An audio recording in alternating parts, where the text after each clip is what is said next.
the day I pretend to hold her. I sleep in caves so I can rest my bones. And the sun, the soul, the one resting upon my shoulder. I am the one, the golden sun on my own. Scream my name, watch them burn in flames, and the way they play the game is all the same. That's how we know they won't rise up again. Scream my name, watch them burn in flames, and the way they play the game is all the same. That's how we know they won't rise up again.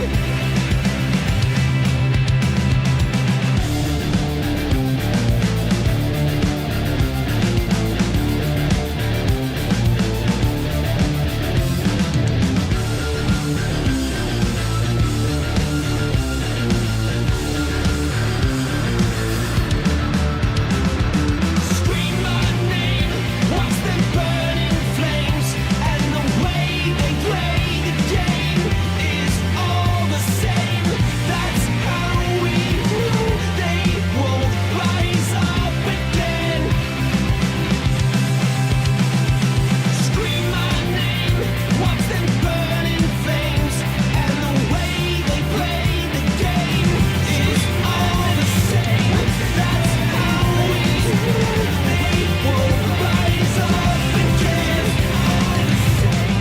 That's how we know they won't rise up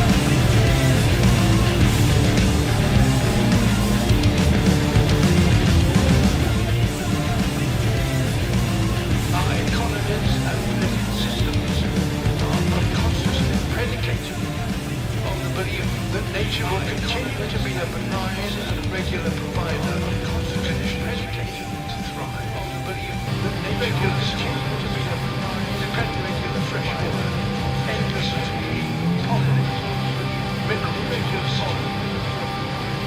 It's now apparent that the Holocene has ended, and our stable, reliable planet no longer exists.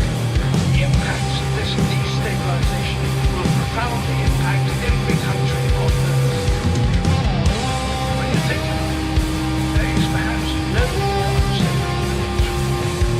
The only conditions modern humans have ever known are changing and changing fast. You are all in position to make more of the news than most. If ever we need a strong See the brightness in the world. One day will take your mind. If the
you don't even know. You tell me that I can't before you let me go. You tell me what now when I know I yeah. Cause some they see swallow, some they say yeah. Well, tell me what you want when I want this. So tell me how I feel when I'm around this. Well, tell me how it's long when I wanna go. And such a me wish you'll never see. They call me crazy. That's all I'll ever be. This music saved me from what they told me I should be. Tell me who will be in 27 years. Tell me how to let my dreams disappear. Well, let me tell you all about my deepest inner fears. Watching this turning into years. Well, tell me what they think when I think you're wrong. Well, tell me what you write when I sing my song. Well, tell me where to live when I don't belong. Hear what you tell me what to do. They call me crazy. That's all I'll ever be. This music saved me from what they told me I should be.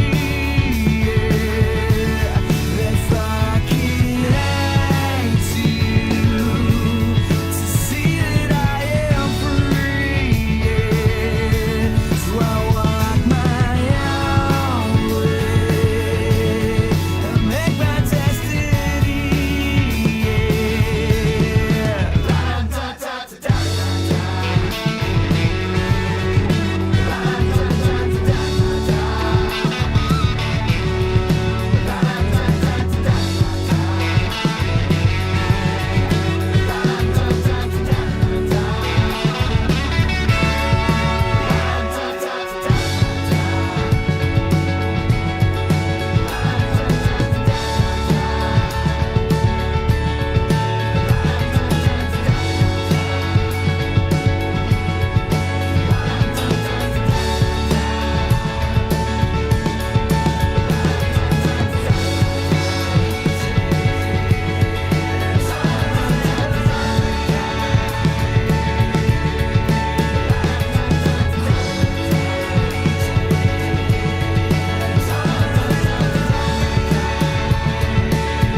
Suburbs are boring, not much to do. She dreams of flashing lights and someone better than you. And I'm trying to please her, but it all seems wrong. And now she's moving away while I'm getting dragged along. Money ain't much to me, but it's getting her off. But she said she loves me, I know that she doesn't mean nothing. Wearing high-end clothes and powering noises, sipping on her gin. Well, I wish I could be superficial, wish I could be someone's boss to kid.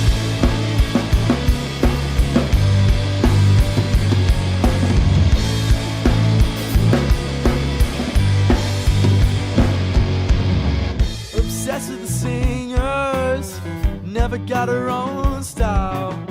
No friends but a following, and it's making me cry. Is she really lovely or a waste of my time. At the end of the day, no feelings are worthwhile. Diamonds don't do it for me, but it's getting me some. She says she loves me, I know that she doesn't mean nothing. Wearing high-end clothes, flowering noses, sipping on virgin. Well, I wish I could be superficial, wish I could be someone's plastic dream.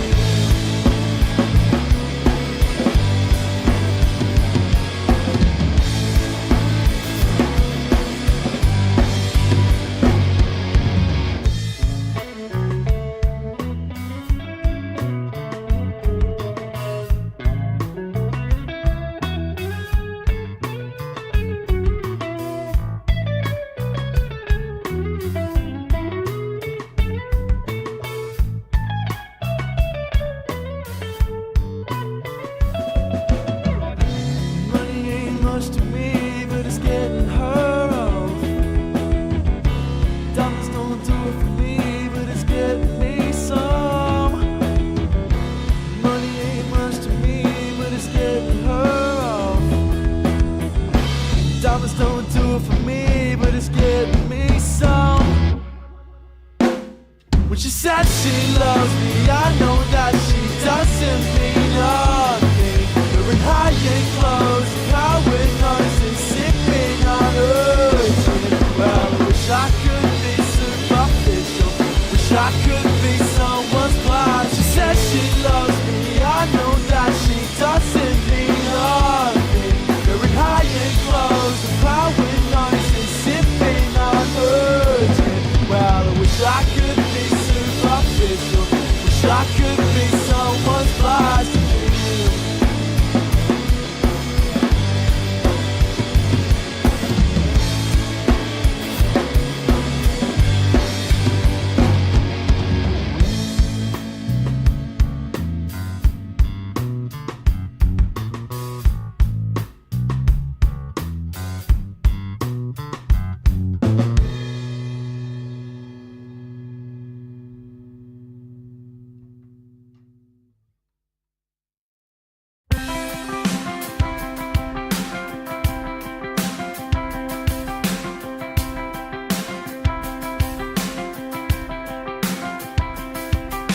Slow to fire,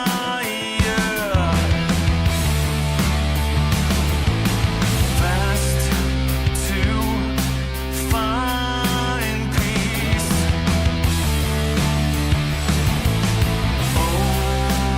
overcomer.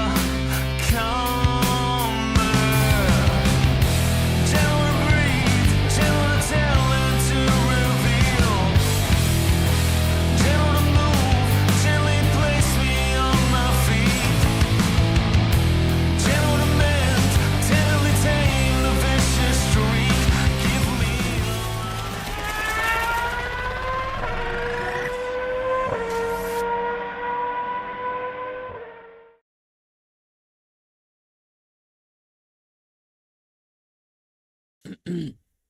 Welcome to Sunday Night Sensational TV, ladies and gentlemen. We're back with AK Racing's V8 Supercar Series. We're in round 7 tonight. It's going to be an absolute cracker, as always, joined by my co-commentator over here, Mr. Zach O'Reilly. Mr. Munro, I'm Zach O'Reilly, and guess what? You're not. So welcome, everyone. And it's good to be here at Sonoma. I'll tell you what, I'm just representing one of the best fried chicken joints. I don't know if you guys can see it there, but Los Pollos Humanos, best fried chicken on Breaking Bad. Because we are in America, ladies and gentlemen, in California. And we all know what happens in California. There's more bloody illegal substance activity going around, but not at Sonoma. Everything's legal on track tonight with 30 V8 Supercars, I think, driving around, Christopher. It's going to be an absolute barnstormer. Yeah, sure is. And we've got the standings up on your screen right away. We've got Alex McEwen up there on top, and just a short way behind him is Project 4 teammate. Behind them is Claypole Potter. Pierce, Harry Marshall, Potter. Harry Potter there in fourth position. He talks like that too, funnily enough. Pierce, Marshall, Garrick, Grant, Pine, Ferguson of the younger variety make out your top 10, ladies and gentlemen. There you can see the rest on screen and the movers and shakers going up and down. Who's that? Clayton Pine making up 4 positions in that last time out. That's good stuff from him. We'll check out the second page there. Not much movement. It just looks like Brent Cook down the bottom there, making up 1 position on Guy Duff, who I think was absent last week. The team standings, however, a little bit of moving and shaking there in the mid-pack. Marshall Brothers Racing finally having a good time out, Zach. Yeah, very good to see MBR out there and up and about 2 positions up. Rang out in 5th place, Chocolate Moose Racing in 6th. FUCM fantastically undergraduate, I don't know, whatever you want to call them, Championship Motorsport Racing. AC Karting in 8th, Flat Biscuit in 9th, coming up a couple of positions too. And then Rang out doing their best to stay within the top 10. But it looks like that Constructors' Championship's nearly done there for Project 4. Only 2 rounds to go in the season. It's spicing up on track, however. We had a lot of close times in the practice session and qualifying's up and about, Christopher. Let's get cracking on that. 20 certainly. seconds away. Certainly. Let's go to tonight's racing, ladies and gentlemen.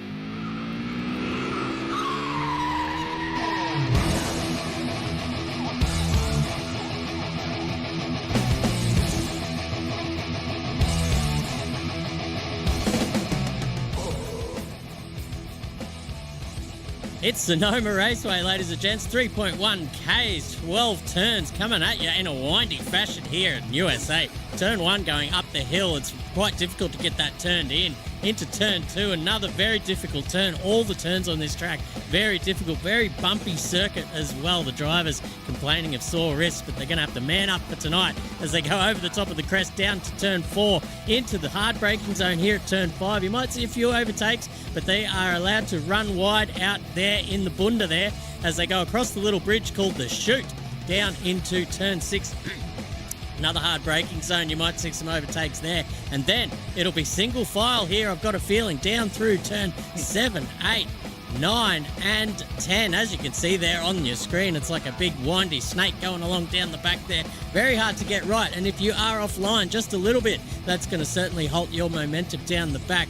Through turn 10, that's really hard to get right as well. You want to keep it on the track. There's a fair bit of grass runoff there on the outside. You don't want to be using that into the hard braking zone of turn 11. That's the hairpin, ladies and gentlemen. Plenty of overtakes to be had down there. And we go back to the start-finish straight. And one more little kink turn to the left. It'll be flat out for these drivers in these cars. That is turn 12. That is Sonoma Raceway here in round 7 for the V8 Supercars Championship here in 8K Racing Land. Qualifying will be 10 minutes. It's underway. We've got to hurry up and get out there on track. Race 1 is 30 laps. Race 2, 51 laps. Top 15 reverse grid. So that's going to be absolutely spicy. Ladies and gentlemen, here we are. We're going to join the drivers back down on the grid as Nick Mello is just starting, I think, his hot lap here for the time being. Yep, everyone's just sort of set their first banker lap, which was a non-valid one. So we are paying on here at Sensational TV. Don't worry about that, ladies and gentlemen. Perfect timing, as always, Christopher Munro. And it is James Claypole, who is the first car out on the track circulating. So he's going to put the first genuine time up on the board. And he's looking very, very flashy at the moment, is Claypole, setting really, really good times in the practice server. He was about a 1:10.4 of 3, I think. So nothing short of slow, that's for sure, is James Claypole. And here he comes. He's going to navigate the final pink, as Chris said before, of Sonoma, and coming across the front straight away here to set a 1 minute 11.2 to bank that one in. Bang goes Lachlan Grant behind at 1:11.7. Now the times are tumbling. Matt Munro with a 1:11.4 to open his banker. Jack Ferguson in there 4th, Chris Eckert 5th, and then Scotty Garrick whacks it into 6th place. Everyone else is just getting their laps in. Pierce with a 1:11.7, so bit of gazership here already from Monster Energy Racing, and Alex McEwen also jumping up inside to the top 10. Matt Cotter enters the chat. Yeah, absolutely. You see, I think the first couple of laps here is just getting those tyres up to temperature. So 1:11s are the, the status quo here for the first time around. I think this time around will be when the tyres are up to optimal temperature and pressure. So we'll see those 110s starting to creep into the top of this timing list. James Claypole, as we said, is the first man out there, so we're keeping one eye on him. But Chris Eckert down here in 13th position. I don't think we saw him last time around in the VIP Pet Foods livery VF Commodore, but he looks like he's done a bit of practice this time. He's looking pretty nice on this lap indeed. He's on for PB. What that will be, oh geez, he's just thrown it all the way at the bottom of the circuit here. He has, that's okay. He'll put a lap down, which should be okay. He's 109s, 110s now flicking, so he's going to cross at about the 113 mark, 112.7 for him. So bang, up into position. I can't see where he went. He was in 13th. There we go. Shmurley, though, however, is on a roll. These guys at Rangiar, they're quick. We had Jason McFadden in the at the podium at the end of Pukekohe. That was great to see him up there, be it controversially, but that's good. Yep. Brandon Schmill having a good time here at the moment. We all saw that. Another one who's come back, Chris, in the competitors, Adam Betts. Welcome back to Adam Betts. He's jumped back in, and he's racing around here too, but it's getting spicy up the top four at the moment. Look at that, 110.7 for Brandon Pearce. First guy in the 110s, Lachlan Grant, dead 111s nearly, and then Matt Munro just a bee's whisker behind him. And James Claypole not even, just even closer again, but Claypole's up 3 and a bit tenths here at the moment too on his lap. What is he going to do? It looks like he's going to set another PB here for Claypole. This should jump him somewhere up into P1 if he crosses the line without making a mistake. Navigates the final kick beautifully and over the start finish line. Pole position, 5 minutes to go for James Claypole, 110.474. That was about a tenth off his best in the practice server, so he's on the pace and on the money already is the Iron Rod, and looks fantastic tonight. There's the Monster Energy team. Certainly going to take some beating. He did set a 10.3 in the practice server. I'm just looking that up now.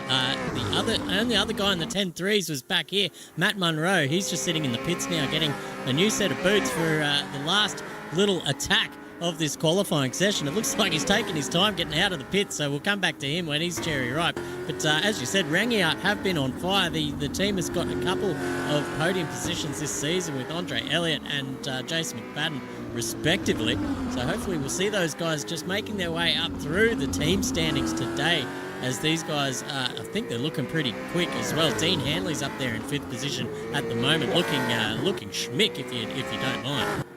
There was so many 110s. There was 1 minute 10 laps set in the practice server, Chris, between 12 drivers. So that is absolutely as close as you want to be, and it's reflecting now. Look at the amount of 111s on your screen there, ladies and gentlemen. I think we've got about 16 sitting there nearly for 111s. That is close as anything. This is going to be absolutely fantastic in the racing department, that's for sure. Dean Hanley's doing a great job at the moment. He's a couple of tenths off his PB. Nick Mallow, though, needs to gallop. The Project 4 guys, they might have the constructors all in the bag, but I'll tell you what, the driver standing still in the balance there for Alex McEwen and Nick Mallow, so they're going to have to get their acceleration boots on and get that car tuned, that VF Commodore. So good, the iced coffee liveries, but looks like at the moment it is a Monster Energy Falcon domination, 1 and 2 at the moment. Claypole and Pearce line astern here. Pearce is just going for a pit and putting a new set of boots on and going for it here. It's incredible, these guys, Chris, setting the same times they basically did in the practice server, and everyone says that the practice server is a bit quicker than the qualifying pace, but not at the moment here. It's looking pretty racy for those Falcons at the front. They're doing the Blue Oval fans proud here at Sonoma. Yeah, absolutely. As you can see too, perfect conditions out here on track at Sonoma. So I think we will see some fast times by the end of the qualifying session. There's only 2 minutes and 50 seconds to go. As you can see on screen, Clayton Pine just warming his tyres up like an absolute menace there, just slipping and sliding, trying to get some temp into those tyres to have one last final crack at it. As we've seen over the course of this season so far, he has been one of the guys to dominate in the qualifying stakes. He's usually right up there in the pointy end. So we're going to ride on board actually with Clayton Pine and see how he attacks this Sonoma circuit going up through, I think that's turn 3 now, and through turn 4. Very difficult circuit, this, Zach O'Reilly. Yeah, very difficult, super bumpy. I reckon trying to get this circuit right is basically, and nailing every lap is basically like telling Steady Eddie to thread a needle. And he's not going to be a very happy man, he's Steady, but we love you, mate. And these guys on track definitely know how hard it is. Bit of tyre smoke coming there from Clayton Pine. Shallow entry, and this sweeping last section of the track is the most challenging section, I can guarantee you. If you make one small error, you oversteer a little bit here, understeer too wide, you're off in the bunda, or you're going to have to put the brakes on. Hold all your momentum, and then you will be swallowed up by a freight train behind, that's for sure. Tell you what, the ladies of the night here haven't got much suck on tonight, so they're going to be wanting to do tag team sort of efforts, I reckon, to maybe get some positional changes here for everyone as well. Pine just running a little bit wide there into the final turn, hoping to get a really straight car exit to maximise traction, but he hasn't done so. This is not his best lap. He's a 10th down on what he is.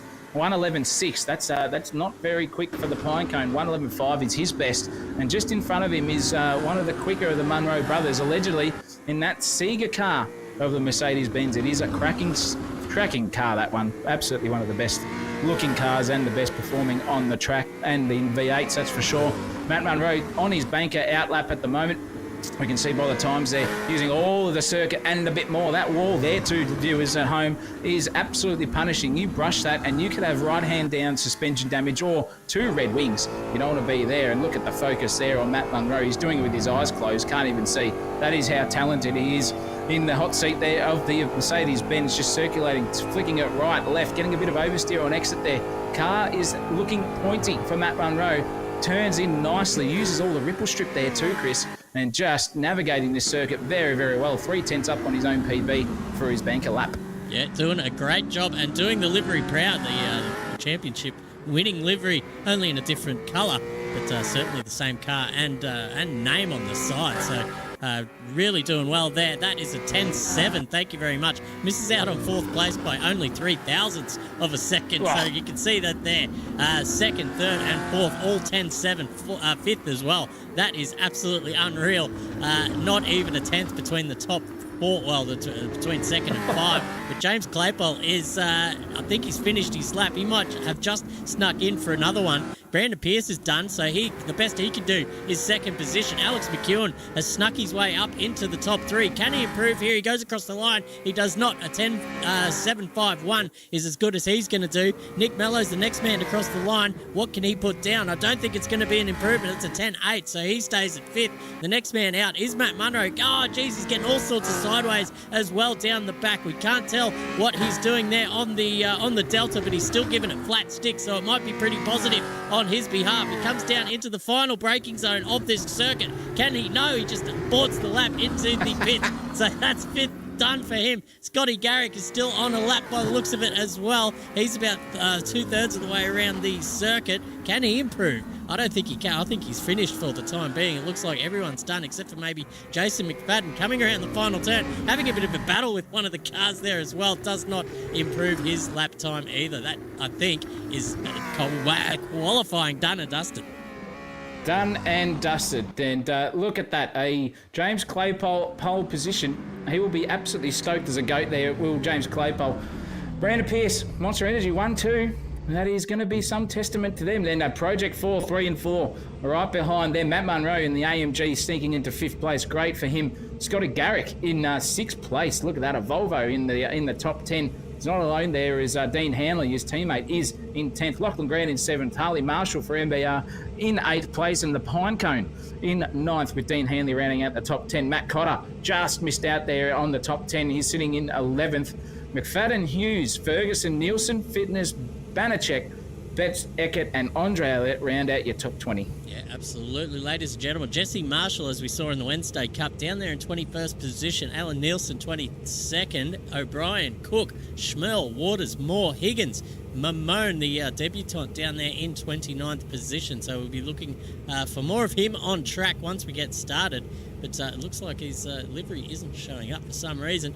We'll try and get that rectified in the break, ladies and gentlemen. But it is time to get your stuff together, get your snacks sorted, because it's about time to get down and boogieing in race 1. So we're going to be back in just a moment. We're going to do a few little graphical adjustments to try and fix up this stream as well. So bear with us, ladies and gentlemen, but we will be back in just a few minutes. My God, that cunt. He's the guy who told he wants to join commentary and criticises the stream. Yeah.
right. Brisbane down. What a good time to be in Brisbane, ladies and gentlemen. The electricity of the field outside. It's just electric here in the town. What a time to be alive indeed. What the Swannies now out there in the chat. Get the big dog up there. Well, turn the music down. I think we've got no voices on the stream for some reason. Probably a good thing. Sweet. I'm Wow, just trying look. to sort out this stream. Jesus. It's at night time there for Christopher Munro. We can see that at there.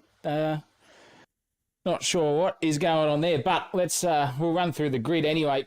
We can see here practice is still going around, but James Claypole is the man on pole with Brandon Pearce in second position. Alex McEwen, third place. Then Nick Mallow right behind or beside him, which is going to be pretty interesting to see with an angry Matt Munro doing the Munro name proud for his brother in the commentary box here. We've got a silent fan there in Chris Munro.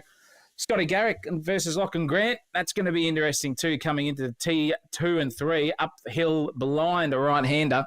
And anything can happen there. One car spin around, and Jesus, that's going to be some havoc there, Christopher Munro.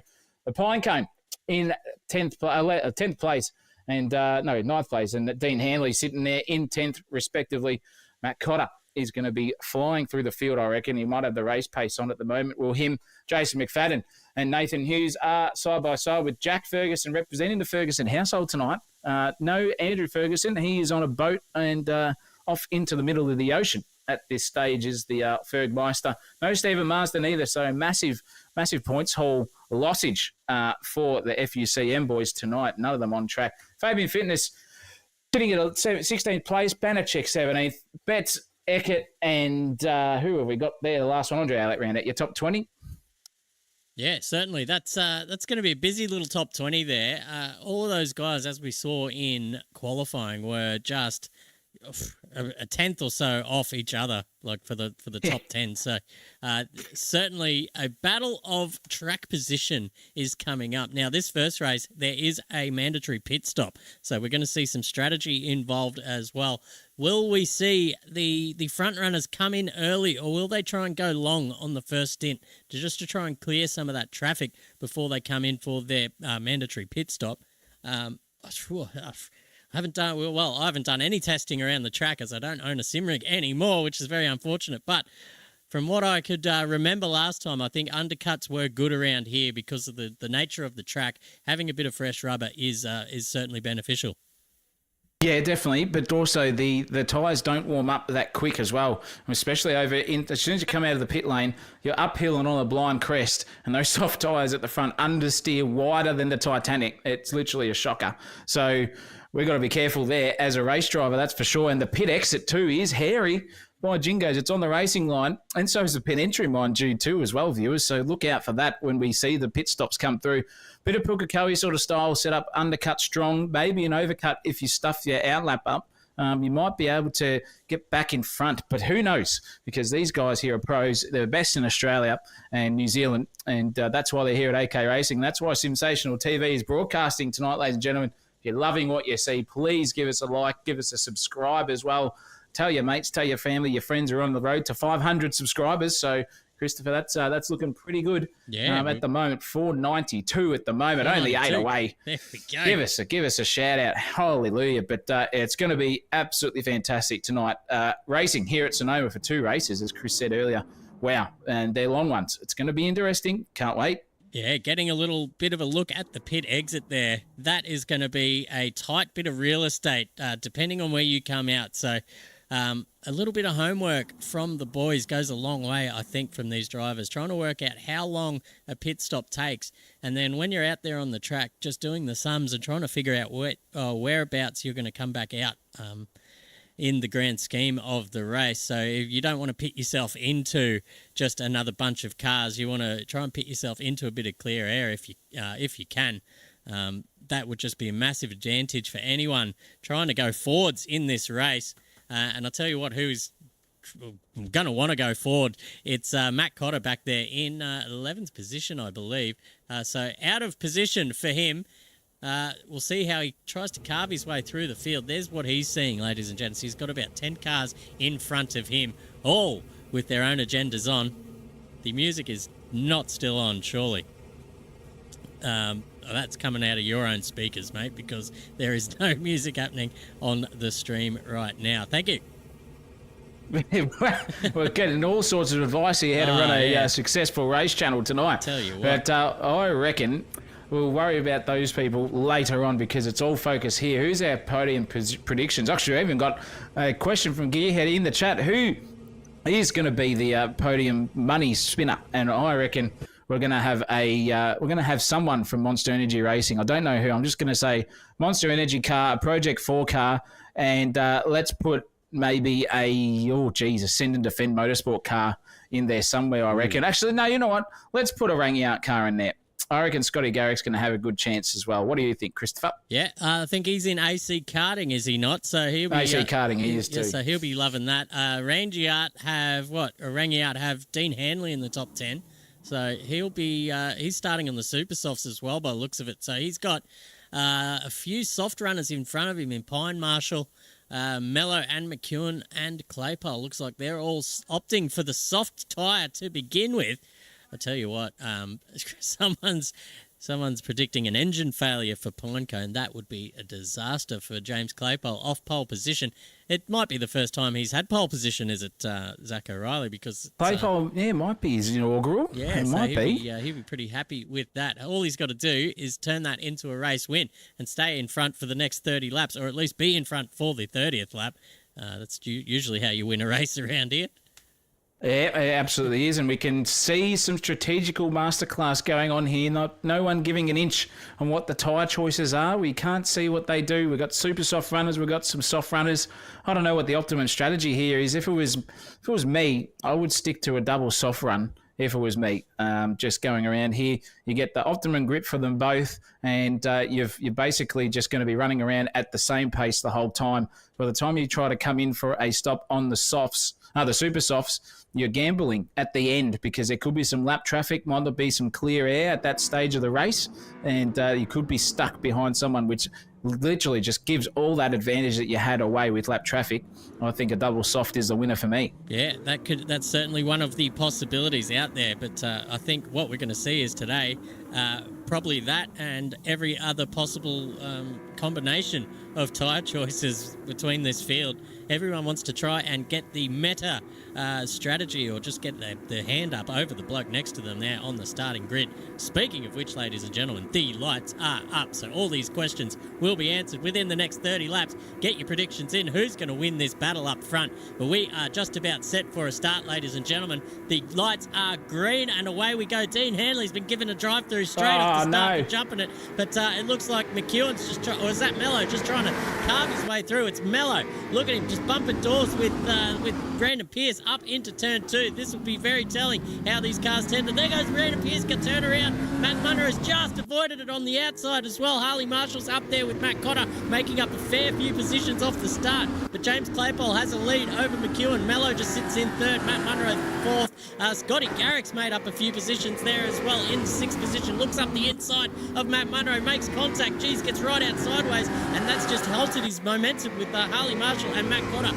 lining up on him now into turn 6. Gets the job done to Harley Marshall. Matt Cotter gives him a fair bit of stick around the outside as well. Says thank you very much, and we're going to go 2 by 2 down the S's. Look at this, ladies and gentlemen. This is going to be absolutely fantastic here. Scotty Garrick and Matt Cotter just hanging it fat around the outside. Matt Cotter having the better of it now. He will slot in to 6th position. Thank you very much. That's 5 positions off the start for Matt Cotter. What a start from him. Bloody ripper start from Matt Cotter. He can't ask for a better result here on the first lap. Just cleared all the nonsense in front of him, navigated his way, but he's got to be careful because Scotty Garrick has been on the pace and he's got a very angry Volvo in his rear vision mirror, does Matt Cotter. Fantastic drive. And Jack Ferguson inside the top 10. There goes Chris Eckert in the background, just coming a cropper there. So he's going to lose a couple of positions too, but Jack Ferguson inside the top 10, and he has got an angry Nathan Hughes in front of him, and then right behind him, and even angrier, Fabian Fitness on the testosterone tonight. Extra bit of pills for the fitness man, not the injection this time, just the pills. So his liver will probably be screaming for high heavens to get over this and get to the gym, because this is not where you want to go unless you want your forearms to be the size of Popeye. That's what probably Fabian Fitness is looking at the moment. Cracking driving from these 4. This is a bit of a cork in the bottle situation now. They are a V8 Supercar centipede going through. Dean Hanley's just taken his drive through. Shocking for him. Brandon Pierce's absolute barnstorming qualifying place has just become absolutely a proper, and he is dead last at the moment for Brandon Pierce. Shocking. See where he can come. We'll be on PSO watch for the rest of the race, but Alex McEwen has taken the lead of the race of James Claypole, and now Claypole has got Nick Mello right behind him, hounding him. Claypole's gone defensive there into the final turn, and then also Matt Munro sticking it around the outside there too. This could be a four-way car battle here at some stage. Look at this. Claypole getting a good run, but Matt Munro's looking at the best view in the house of all this. Look at this. Oh, Jesus, these guys are having tongs. Oh, my goodness. That was nearly an absolute dead set disaster there for the both of them. They got it all sorted out. Bit of smoke signals there from Claypole. He's run just a tad wide. That's going to give Nick Mello a bit of an advantage there. But here we go. What are they going to do? Here goes Matt Munro on the outside, on the inside there of Nick Mello. Just got a better run, bit of oversteer on exit though. Just got it sorted. Now Nick Mello has another crack at James Claypole. Can they navigate these final two sections here before the last sweeping bit? They do. Claypole swings it out wide, gets it in. Matt Munro gone for the shallow entry. Uses it well, gets the car pointed, but nearly runs completely off the circuit there wide. And here comes Harley Marshall right behind him. Now putting the pressure on Matt Munro as well. So it's all on like Donkey Kong here, but Nick Mello not letting go at the moment of the back of James Claypole. The Falcon looking very tasty in the eyes of the Holden. Look at the pace difference here between the both of them. Just cracking driving. Nick Mello's looking for a send up the inside. He's going to go for it here. Just let's go the brake pedal a little bit. They're giving each other room there, and that is Nick Mello done and dusted into P2. James Claypole is under pressure now from Matt Munro. Munro having a good look at the inside of him. This is going to be a bit of a suck battle coming into T1. Matt Munro's going to have to be pretty brave here, not slap the wall too hard, using the outside line. Claypole using the shallow entry, but that's going to hamper him coming into turn 3. Using all of the track there was Claypole. That somehow worked. That Falcon very, very hooked up mid-corner. Matt Munro survives another lap in 4th position and is on the hunt here for Claypole. Cracking racing with Matt Cotter now storming his way through the field here and now giving himself a chance. Yeah, soft tyres starting to work for Claypole now. They'll be up to pace, up to temperature, up to pressure as we see him now just starting to apply the pressure back to Nick Mello, who is I think Claypole's the only one with the soft tyre out of the top 8 at the moment. Nathan Hughes up there in the top 10 with another soft tyre. So this is great stuff from Claypole. If he could just hold fat with these guys, by one, they'll just start to drop off as these super softs start to come to the end of their life, as I say.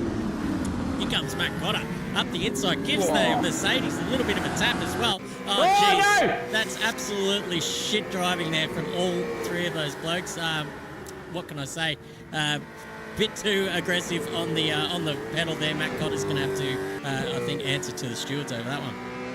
Well, look, we can only call what we see. Chris Munro looked a bit like a bit of Cosentino effect there for all three of them. I'm not sure who rear-ended who, or if it was a break and then a touch into a nose-to-tail sort of incident we see on the Monash Freeway most of the days in Melbourne here, and probably on the M2 up in Brisbane now, I'm sure. But nonetheless, not very good driving from our top runners there in the quality department.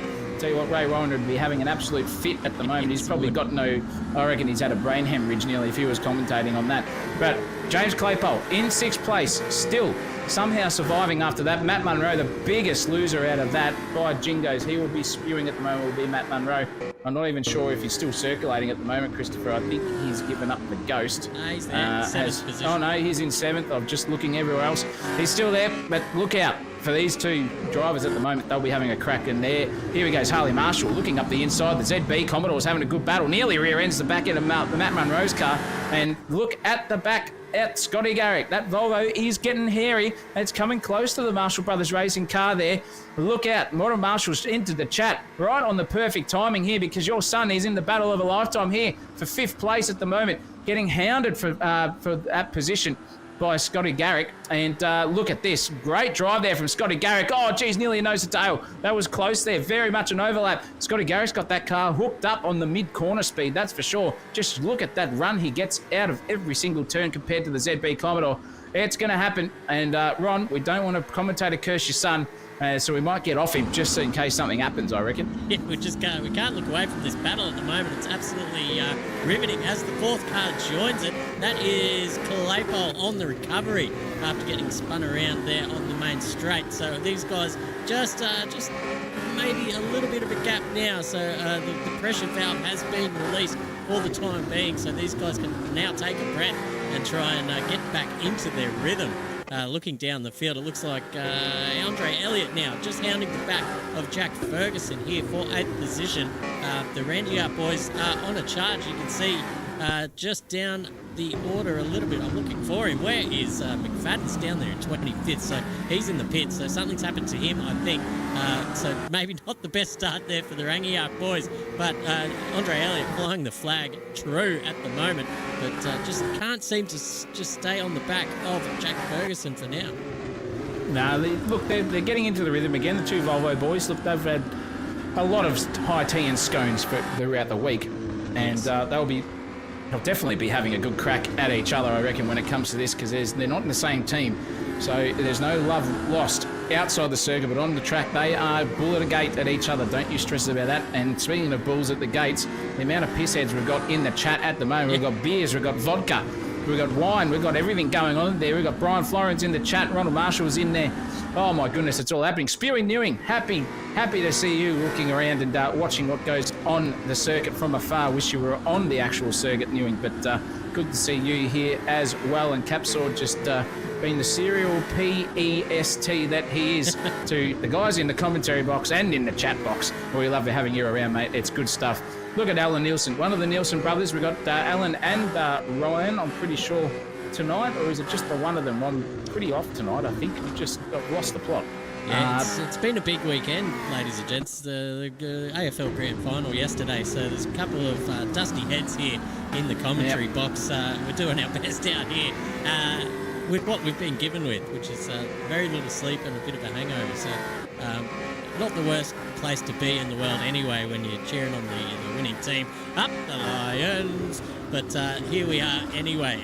Looking up the field, there will be a battle here. It's back to Andre Elliott because he's gone up the back of... He's got up the back of Jack Ferguson again. Oh, geez, just misses the wall there on the exit of turn 5. Thinks about a half send down into 6. Both drivers locking up the tyres as well. So there goes the end of that little mini battle. But it's all starting to heat up front with Matt Munro, who's just got a bit of a gap there. It's James Claypole now on the back of Garrick. And maybe a little switch for the lead here with McEwen dropping the lead for Nick Mello. The two Project 4 boys, nose to tail at the moment. And I think just because we're getting down to that pointy end of the season, I think it's every man for himself there in this garage.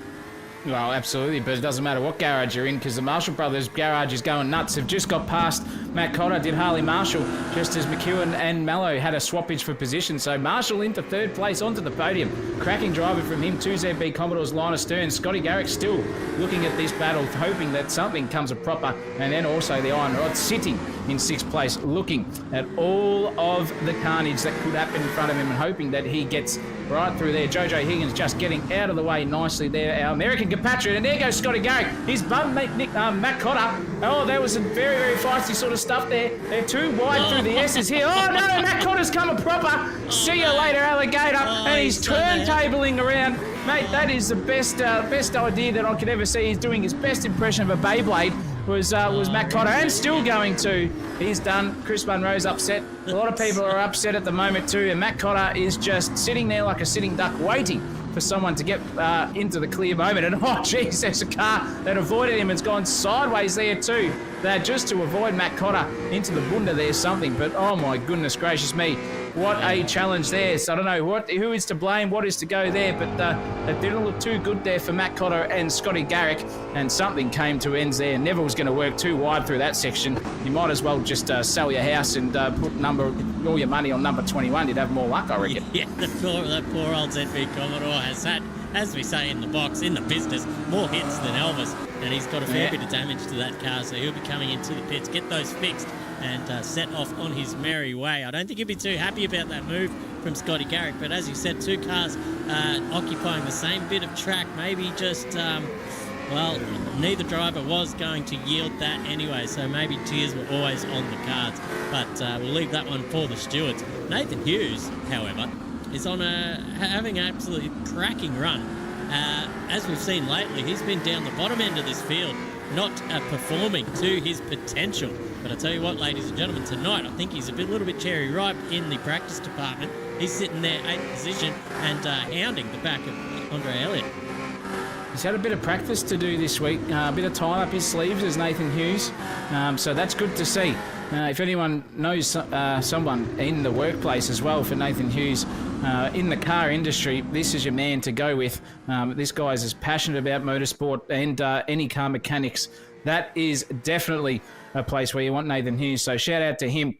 Looking for some work there, not in the bed department, I'll tell you that one. And here comes Claypole. Look at this on Ali Marshall. Oh, sideways. Was that contact? Yeah. I think it was because Claypole's redressed that position. Marshall Brothers Racing just shitting themselves in the team pit box. Ronald would have been screaming at that, and now Scotty Garrett can have a sniff of anything to come a proper here because you can see that battle's heating up. Yeah, another 2 wide. Oh, no. Groundhog Day coming our way here for Matt Cotter style. Oh, they've sorted themselves out early. They saw what happened between that last lap. They've learnt, thank goodness gracious me, because there's Liner Stern here. Scotty Garrett having a good crack here. I'll tell you what, Christopher, these two are tighter than a nun's proverbial in the pace department. They're not letting go of each other, either Marshall or Claypole. And Claypole's angry under that helmet, I can guarantee you. Scotty Garrett says he's had enough of that battle, comes into the pits, and those super soft tyres of his have cried all the way to the end. And now we're going to be looking to see where he gets into the battle pack by the end of the race. Not even halfway done yet, ladies and gentlemen. It's all happening. And Brandon Pierce watch from 26 into 8th in 12 laps time. Wow, what a pace difference here for the Pearso man. He is flying at this stage. I reckon all of the guys in the pit lane are shitting themselves because they thought he was done and dusted, and he is sitting right behind a Project 4 car at the moment. Is Brandon Pierce on Alex McEwen, who is on a fresh set of soft tyres after pitting for some super softs. So bit out of sequence, but still up there in the positional department at the moment is Pierce on a recovery drive. Great driving from himself and Claypole at this stage. Yeah, those guys doing a great job from overcoming a little bit of adversity at the start of this race. Brandon Pierce on the comeback. Just trying to check whether he has made his pit stop or not. He has not. So he's got certainly out of sync there because Alex McEwen, the car in front of him, has made his pit stop. So he is a bit further down than the timing tower suggests at the moment, and that will all shake out once all these guys come in for their pit stop. I'd say by about lap 20, we'll probably see everyone have made their mandatory pit stop by then. But until then, we won't know. But here comes James Claypole now, hounding the back of Harley Marshall again. Harley Marshall had an absolutely cracking race last time around, and some fine form and good luck coming the way of MBR Garage finally. After having an absolute shit show for the first half of this season. It couldn't have come early enough for them, but I'll tell you what, you take it when it comes, because now he's in the fight for what is, well, I guess it's a full first position on track, but neither of these guys coming in for a pit stop yet, so we'll find out where they are in relation to the Project 4 boys, who I think are in the sort of the net lead of this race, having made their pit stops. Clayton Pine is about 15 seconds behind this pair as well, yet to pit.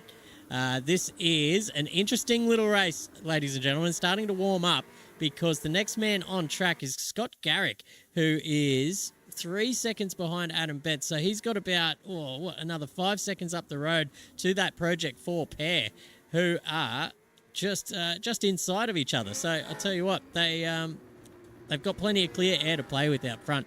This Project 4 have come here to play, ladies and gents. Don't you worry about that. And they'll be calling the shots, I think, for the rest of this race. They've afforded themselves a little bit of a gap there to the the third car out on track. So we'll see how that pans out as the race unfolds. Oh, inside each other, Chris. They're not doing any horizontal dancing in the real life department. In sight of each other. In sight of each other, yes. I would say, that's for sure. Let's keep it G-rated here. We're not at 8 o'clock yet or 8:30, whenever the thing is, but don't worry about that. You got the commentary. You want all the slang, all the rhyming slang, all the wordisms and whatever. Yes, got it right here at Sensational TV with myself and the great man, Christopher Munro. It is all on like Donkey Kong. Ryan Nielsen's having an absolutely cracking time here at this race. 6th place at the moment. Look, it's not where he is genuinely, but still, to be up there in the 6th and seeing that position right next to you when you are somewhat within the top 10 or just inside the top 15 always a good confidence booster for you as a driver, knowing that you're making progress in this ever competitive AK Racing series here.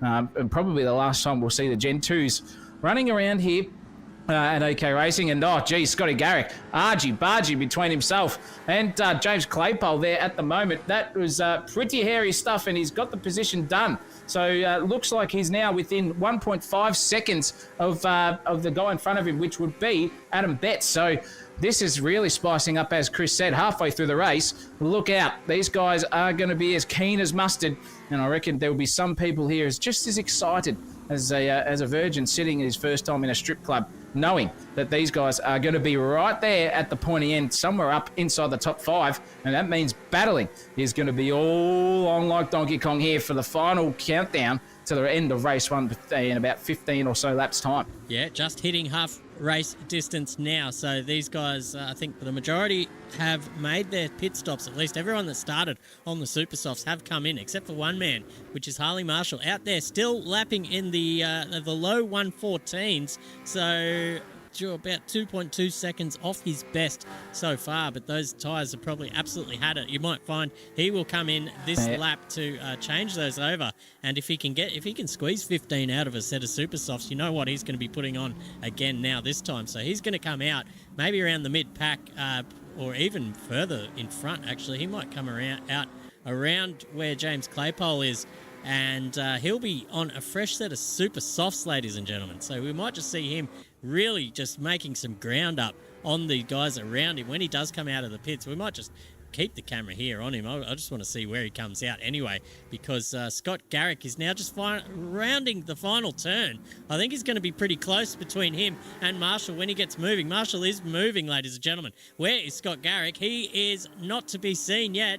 He's going to come out in front of him. So there you go. Marshall is about... Oh, look at this. Bang on. Who's going to get on the brakes latest? It's Garrick, but look at that. Claypole's there as well, and Harley Marshall just has to sit in behind because those tyres aren't up to temp yet. But I tell you what, by the end of this lap, he's going to be challenging both of these boys.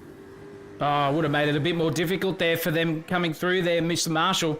I would have been defending like an absolute lion, making that ZB Commodore look more like a bloody Volvo bus, and to defend that title, because now it's going to be a bit of a challenge here. Yes, he's got couple of laps newer tyres, and he's on the Super Softs, which is great. But once he gets past these guys, if he can, because when you are sitting behind a car, you use your tyres a lot more, ladies and gentlemen. You use those Super Softs because they're running in hot air. You're trying to dart on the inside, around the outside, heavy braking, whatever you want to do to get past them. That will wear them out quicker.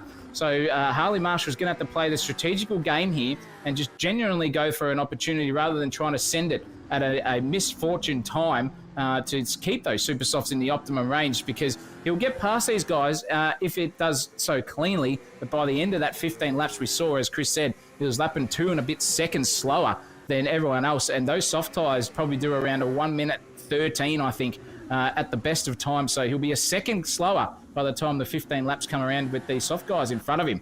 So maybe a bit of strategical genius coming our way, but let's hope that the tyre whisperer himself, Harley Marshall, here at Sonoma, can make amends and get himself into that top 5 place, which will be a sensational drive for the NBR brothers. As you said, Chris, they're doing a bit of a McLaren-esque sort of revival from coming last most of the races and having shockers to now being up there at the pointy end throughout the season. Scotty Garrick's run a bit wide there. That's going to involve James Claypole up here just as we get all sooky and moany about the Marshall Brothers racing. It's all happening. Claypole's in the 5th, and he's going to have a crack around the outside. Got the job done there on Scotty Garrick, then Harley Marshall. Wowee, what a pass. That was some brave stuff there from Harley Marshall, and he got it done. Sticking fat with that ZB Commodore, knowing those Super Soft tyres got the apex advantage. Cracking move there for Harley Marshall. One job down. He's got one more to go before he can really utilise the clean air with those Super Soft tyres. Awesome stuff there from Harley Marshall. Yeah, he's going to, if he can get in front of Claypole as well, he's going to have a massive gap in front of him to utilise those Super Softs and just squeeze every last tenth he can out of them and shoot his way up the field, because it'll be him in third position in the net gain department, with Mello leading this race. McEwen about 4 seconds behind, ladies and gentlemen. He must have made a mistake somewhere along the way, or just got caught up on his outlap or in-lap with a bit of traffic. Clayton Pine yet to pit. Brandon Pierce yet to pit. So this is the battle for the third position on the roster. What's he got? About a 9-second gap. I don't know if it might be just a little bit too much to ask for now, and maybe the engineers for MBR Racing might be just saying to Harley, might be time to just try and conserve those tyres as fast or as long as you can. Try and get past Claypole, sure, but don't use up all the rubber you've got because you're going to need a bit of that at the end of the race, I've got a feeling, because these two guys on the softs will make a comeback on this MBR car if you can't get past anytime soon. Yeah, look, and if you slide the rear tyre on the super soft, they get hot really quickly, and you'll take you about a lap to get them back down to optimum, but also really, really take some of the life out of the tyre and the grip department too. Know that from experience doing some laps around here during the week, and you don't want to be sliding the rear end around, and he's having half a crack here is Harley Marshall. Again, using a little bit more of that tyre. Every time he does something like that, he's just using the more lateral grip that he doesn't need to use up at the moment, but not a criticism at all. Just got to make sure he gets those tyres right to the end of the stint, which will be fantastic to go. And Fabian Fitness is on a charge here in 13th place, hounding the back here. It looks like on the back of his teammate, Matt Cotter. Matt Cotter had an absolute Barry Crocker, if I should say, at the start of the stint to turn someone else around and got into the pits as well. And, he got turned around tabletop style, did about 6 or 7 pirouettes in the bunda as well with Scotty Garrick and him coming together. So a bit of a recovery drive here for Senator Fenn Motorsport. Don't you worry. And it's still on here. Marshall and Claypole going back at it again. Well, Brandon Pierce actually, no. Oh, they've touched on the inside. Excuse me, goes Brandon Pierce, but he tried to make too much amends, and Brandon Pierce has just said, nah, I'm out. I'm into the pits. Get out of that battle. And Marshall lives to fight another day. Scotty Garrick's hoping that he can yeet it into a wall, maybe to get some positional changes here. But Marshall back on the Claypole prow, so to speak. That would have used up some of his tyre again. Look out. We've got 10 laps to go. 10 laps for Harley Marshall to make something out of nothing here. A bit of an alternate strategy, going completely opposite of what I predicted. Double soft was what I was going to go, but double super softs here for Harley. Looking very good at this point in time. Yeah, tell you what, he did make those super softs stretch 15 laps, so you'd imagine he will be able to do it again, but it is pretty treacherous once you get into the final stages of the tyre wear on a super soft. Once they get heated up as well, it's like dancing on ice out there, but he seems to have the car control to make up for it as well, and to squeeze a fair bit of pace out of it. But let's go to, I just want to be interested in what kind of times these guys are doing on the soft tyre. So still in the low 12s here for McEwen last time around. Compared to what Harley was doing, I think it was 14, low 14 on the dead super soft. So yeah, I think soft was the strategy really. Maybe super soft to start with, come in, swap to the soft, and go to the end on that. Perhaps Harley just going a little bit too long on the super soft, but I tell you what, an 11.8 last time around for Harley Marshall. So he's starting to pick up the pace now. He's got a little bit of clear air to make up to James Claypole, who you can see just out the front window of that ZB Commodore. But as we always say, catching up is one thing, and making an overtake is certainly something else. Yep, dead set in the feeding department. That is 100% correct, Christopher Munro. Well called. And it's going to be interesting to see what we can do. Hughesy sitting down in 13th, fighting at the moment. Geez, he's right up the arse of Andre Elliott now. Having a good crack here, right on board with him. My jingos, that is some close battles here. Look at Nathan Hughes' car. He's just got the car pointed in nicely. Andre Elliott struggling to get it turned, but gets the exit and gain some momentum there, did Andre Elliott over Nathan Hughes. But still, a top 10 could be on here for Hughesy if he keeps it all together. Lap traffic car getting out of the way. That's Braden Moore. Thank you very much. The Spotify car says, I'll just act as a speaker for the rest of the race, give you a G up as we're getting lapped. Brandon Moore is a new driver to the series. He'll be up there, I'm sure, at some stage. But Nathan Hughes looking to get 12th place here of Andre Elliott. I think he's out of sequence there too, is Andre Elliott. Chris Munro, I'm not too sure if that is a correct call or not. But nonetheless, it is 13th in the battle, and they are pretty close on track at the moment. Only 6/10 between the two.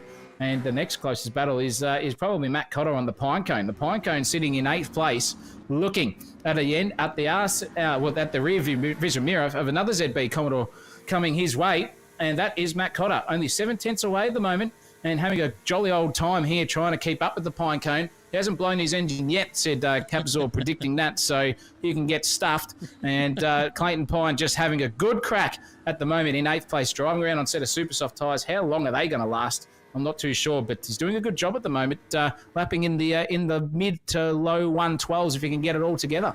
Yeah, absolutely. Doing a great job there is Clayton Pine and Matt Cotter. To answer your question earlier, I think Andre Elliott is not out of sequence. Everyone now has completed their mandatory pit stop. Just looking at the stats board there, some people completing 2, some people completing 4 pit stops down there. Our newest driver, Wow. Michael Mamone, has made 4 trips through the pit lane now. But that's all right. It's his first race. Plenty to learn out there in the world of sim racing, and especially racing these tough beasts, the V8 Supercars. Very hard to handle, and takes a long time to get your head around how they work. But here we are again with Harley Marshall just sitting about 7/10 away from the car in front, James Claypole. That's probably as good as he can do in this race with 7 minutes to go. Oh, geez. The rear end just starting to... Oh, geez, what happened there? Claypole just getting absolutely taken out by one of the Rangiart cars. That was Dean Handley trying to get out of the way, but instead just absolutely poleaxing James Claypole off the road. That's gifted to Harley Marshall, 3rd position. He'll take it with both hands. Thank you very much, as his brother gets out of the way for him as well, going down the back straight. Claypole will be absolutely spewing with that. There'll be some damage there too on Claypole's car in the aero department, that's for sure. Don't know what happened there. I just missed it as you were looking at it, Chris, but looks all good on screen, but I reckon there'll be a yellow status on his screen at the moment for James Claypole. Bit of front aero damage coming his way, but 4th place for Claypole. Geez, he's got 1.9 seconds with only 6 and a bit laps to go. That's probably a tall order here. If Harley Marshall can stick it together and make those super soft tyres last, geez, this could be a battle again on, regardless of aero damage or not there for Claypole versus Marshall as we get to the end of the race. It's going to be interesting. Scotty Garrick has just driven excellently, though, Christopher. He's sitting in 5th, hasn't put a foot wrong, and we've got a safety car. Yep. That is a virtual safety car, ladies and gentlemen, tonight. There won't be anyone passing at the moment. The rules are we can go around at full race pace, but under yellows you are not allowed to pass. So we'll be watching where Nick Mallow is on the track. He is rounding the back section through the sweepers at this stage. And once he gets to the start-finish line, he will have to slow down to 80 k's an hour and let everyone else form up behind him. But he's peeling into the pits. So Alex McEwen's going to be gifted the lead unless he comes into the pits as well, which he does. So Harley Marshall now is probably thinking, should I pit or should I not? What am I going to do? He's going to stay out. Yep. Oh, geez, I probably would have come in and just put a fresh set of supers on if it was me. That would have been a cheap pit stop for him, but now he will inherit the lead, and he's got an angry pack behind him putting on fresh super soft boots, I can guarantee you that, and that's going to be survival of the fittest at the end of this race. What a way to spice up the final 5 laps coming our way. It'll be about 4, I reckon, by the time the safety car comes in, and Marshall Brothers Racing P1 at this stage looking very, very handy for the final section of the race. Yeah, he's going to have his hands absolutely full because he's going to have Mello, McEwen, Claypole and Garrick by the looks so far with brand new Super Softs on and ready to battle for when this restart takes place. Looks like Garrick's just got out in front of Claypole there as well, right up the clacker as Claypole set that FGX Falcon. He wasn't too happy, giving him a little bit of a flash as well, so pretty good pit etiquette there from Garrick, just getting in front of James Claypole. But who else I spotted? Matt Munro came into the pits as well, so he's got a fresh set of supers on back down there in 9th position. So he'll be looking to make up some positions as well. But tell you what, when the majority of the guys in front of him have the new supers as well, it's pretty much just a fresh restart. And anyone out there on an old set of softs like Jack Ferguson, Fabian Fitness, I got a feeling they're just going to be hung out to dry once this track goes green again. Yep, and we've lost our... Nope. There he is. Nah, I'm back. Sorry, buddy. I was halfway having a sip of a beverage and just couldn't get it down the throat quick enough. That shows you that I'm definitely straight, ladies and gentlemen. That's for sure, if you had any doubts. Can't swallow that much, that's for sure. But Harley Marshall is going to be swallowing a lot at the moment. He's going to be swallowing all the adrenaline and trying to keep that car in P1 with bloody an absolute fortress of Project 4 VF Commodore sitting right behind him there on absolutely cherry ripe brand new Super Softs. This will be interesting. Are we going to see a restart here at the moment I'm not too sure what the race director is doing. We've got the lap cars circulating, trying to get themselves back around. Will the race director let them go green flag racing early, or will we have to wait one more lap for a supercar final finish here to race one? What an exciting way to go about it. Harley Marshall in P1. Ronald Marshall's happy in the chat too. Don't you worry about that. Yeah, he'll be hoping that the safety car goes as long as possible, maybe 2 laps if they can. But this will certainly probably be the last time around. So they are going around once more under safety car conditions as they get the Daft Punk lap car one more time. They get the lap cars out of the way. They are circulating around. As you can see, a new addition to the sensational stream down there to your bottom right is the track map, and you've got all the cars out there numbered in their positions. So, and when I click on one, let's click on Scotty Garrick, you'll see, oops, click on it on the right screen, you'll see the number 6 light up in yellow. So that is the highlighted driver, and you can see exactly where they are on track in relation to the rest of the field. So, just keeping up with the new technology here at Sensational TV. And if you haven't already, ladies and gentlemen, give us a little subscribe for our efforts. Last I peeked, Zach O'Reilly, we had 5 to go. We're on 495 subscribers. We're on the road to 500. Road to 500, ladies and gentlemen. That is an achievement in itself. I cannot wait for that to happen. Thank you very much to everyone who subscribed, and also to our Patreon subscribers as well. We are running a 1070 graphics card and a 2060 graphics card here, ladies and gentlemen. We need money because we are not billionaires like everyone else here at AK Racing with their $10,500 sim rigs. Feel free to donate to the cause. We would really appreciate it there. It's only a cup of coffee per month as the smallest donation. Not too much to ask. If you're really enjoying what you can see, and the quality is only going to get better, all the graphics, everything you see here is by the man himself, Mr. Munro, who is commentating tonight. What a talented man he is. And it is all in-house done. We do this for nothing. And we really, really would appreciate your love and support in the Patreon, and also the subscribing and liking of Sensational TV. But nonetheless, that's where the focus is at the moment. He's on track, because I 100% guarantee we're going to go racing here. I guarantee the race director's gone, bugger you guys at the back, stiff tits. We're going to go racing here. Harley Marshall is praying to the high heavens that his car... Oh, no, we've got a lap traffic car going through once more. Oh, geez Louise. So one more time, Harley Marshall is getting all of the luck coming his way this race here. He's probably got, I reckon he's got 2 laps left of maybe 112 sort of pace left in those soft tires, super soft tyres, Chris. And then he's done. Yeah. He's done. You better hope so, because the blokes behind him will be probably looking at 110s as they are nearing the end of this race. So they're all going to be on low fuel with brand new tyres. So it's basically qualifying conditions here for the guys behind him. But this also plays well into Harley's hands, because the optimal window for those super softs is only maybe 2 or 3 laps in. So they're just using up the best part of their rubber going around behind the safety car at the moment. So don't get me wrong, there's still going to be plenty of rubber on those tyres when they go to the restart, and Mr. Marshall out the front is certainly going to have his hands full.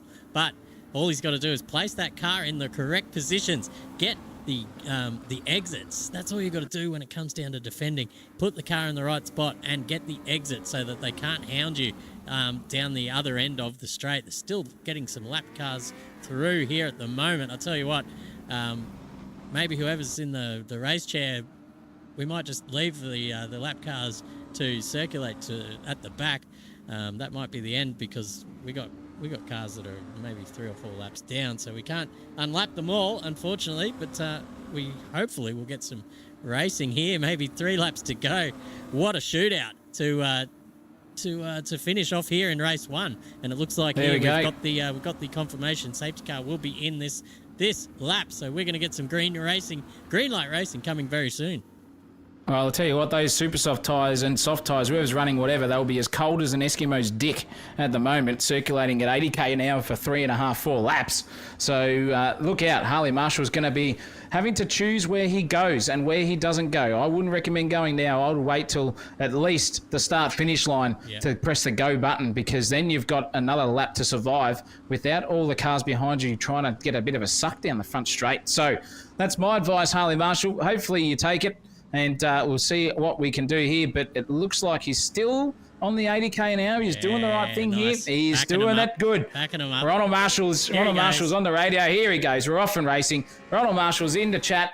Go, son, says Ronald Marshall. Nothing to lose here for NBR. And we are on 3 laps here. 2 laps left, if you don't mind, because Harley Marshall on the set of Super Softs and everyone else behind him doing that as well. Get that exit right, said Chris Munro for Harley Marshall. And he's nearly getting hounded already. Nick Mallow taking absolutely no prisoners here. This is H Division Pentridge style. Chopper Reed versus what's his name? Bloody Neville Bartos, I think. And this is Harley Marshall's time to defend and get it all sorted, because now Nick Mallow's having a crack with Alex McEwen behind too. Also all over. And here it goes. This is race lead changing. Oh, bumping doors. That is not cool, says Nick Mallow. He would be happy to give that back to his teammate, Alex McEwen, but he's going to lose 2 positions if he does so. And Harley Marshall's been bumped wide off the circuit there. Redress surely there. And that is straight on. He's just got it back on nicely there into a bit of a gap. Here goes Harley Marshall driving his way through. Hopefully he can get into and stay in the podium positions. Nick Mallow out in front, gap by a second. 29th lap coming up our way. And oh, look at the back here, Claypole having a good look, and also under the rear end of Alex McEwen as well. And I think he's going to get that position done, is Claypole. So now Harley Marshall's under all sorts. 3 wide down the front straightaway potentially. Oh, they've come together. Oh, and Alex McEwen has hit it. Harley Marshall, shit. He will be absolutely pissed off there. Harley Marshall, what a disaster. And Clayton Pine has galloped through with a lot of cars as well. Matt Cotter, Scotty Garrick as well, and Pierce and Fitness all over Harley Marshall. And that is all NBR didn't want to happen. But the Pinecone has found himself into the top 5, ready to rock and roll. What are we going to see here between this angry battle for the final 2 laps of the race? How the complexion of this race has changed. Nick Mello right out in front with a big gap to Claypole, who's also got a big gap. Matt Munro sitting there in stead for his first podium position there. He's hounded to bloody 9s by Scotty Garrick. Alex McEwen's back there a little bit further, and he's got his hands full with Clayton Pine and Matt Cotter a little bit further behind. There goes Pine off the road, so he's going to try and get back on there nice and safely, but Matt Cotter all over the back of him as well. Geez, this is going to be tough. Tight coming down into the final turn. Matt Cotter just shadowing the nose there, and Pine locking it up into the final hairpin. Matt Cotter giving him all the hip and shoulders he wants, and a few more scratches on the side of that VF Commodore. These two guys side by side for the final lap now. Last time across the start-finish line up into turn 2. Clayton Pine has the advantage so far. Matt Cotter has to just slot him behind, but he goes for it. Almost pits him. Geez, that's a bit of a bump and run there, so Matt Cotter might have to give that position back to Claypole, to Pine, but Claypole's teammate now joining the party, and Brandon Pierce back there. Jesus Christ, it's all happening here, ladies and gentlemen. This is where the party is happening. Here goes Brandon Pierce up the inside. Clayton Pine just couldn't hold him off there. That was a great manoeuvre by Brandon Pierce. But I'll tell you what, Matt Cotter's going to have a few little talking to by the stewards, I think, at the end of this race. Yeah, look out. Chris Munro's out of breath, but Matt Cotter's all there, ready to rumble. We're on the final lap of the race here too. Nick Mellow's going to take the win here, that's for sure. But he's rounding the final corner here to take out race 1 if he can get it all gathered up here into the heavy braking hairpin for the final time around here at Sonoma for race 1. Nick Mello taking an absolute bow. That was some fantastic driving by himself, albeit a bit controversial, and he has got the job done there for P1. James Claypole survives and somehow gets back to P2. Matt Munro, his first podium, right back on song in the Mercedes-Benz. Chris will be absolutely singing to the high heavens there. Scotty Garrick in 4th. Alex McEwen in 5th. A gallant effort, but albeit a bit all over the place. Matt Cotter, driver of the day, I reckon, so far from him in terms of the positional changes, but not in the stewards department. They will be absolutely handing him.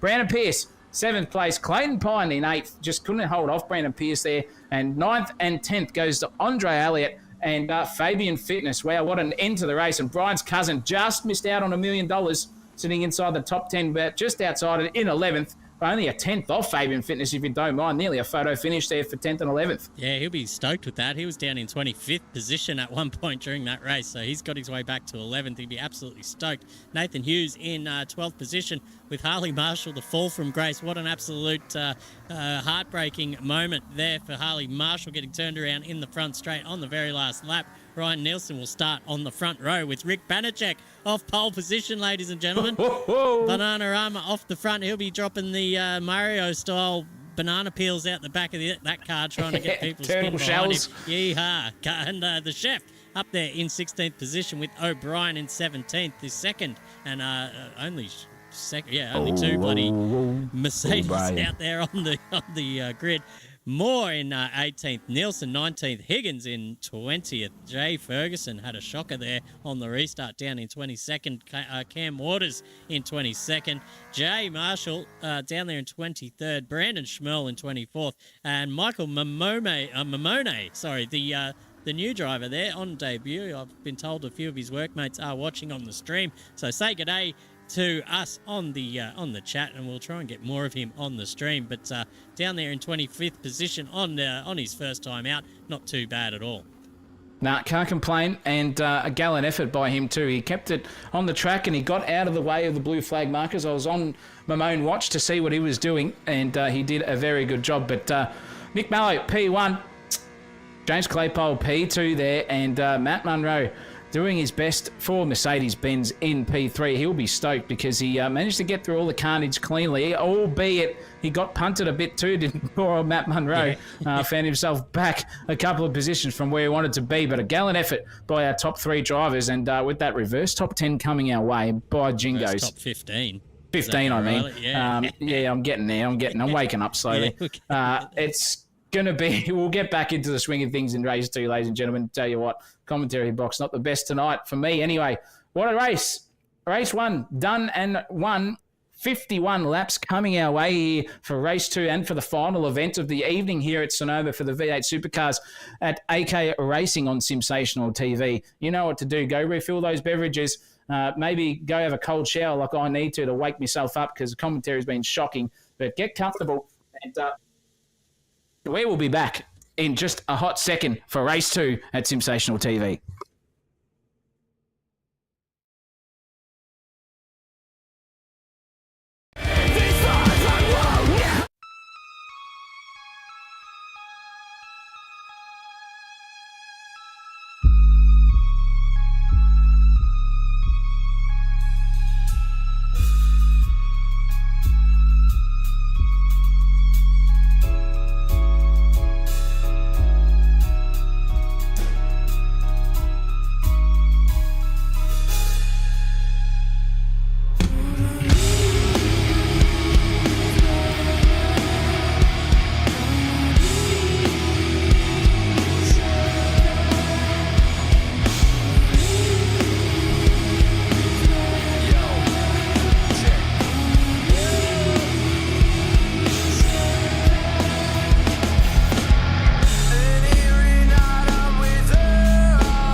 on track, ladies and gents.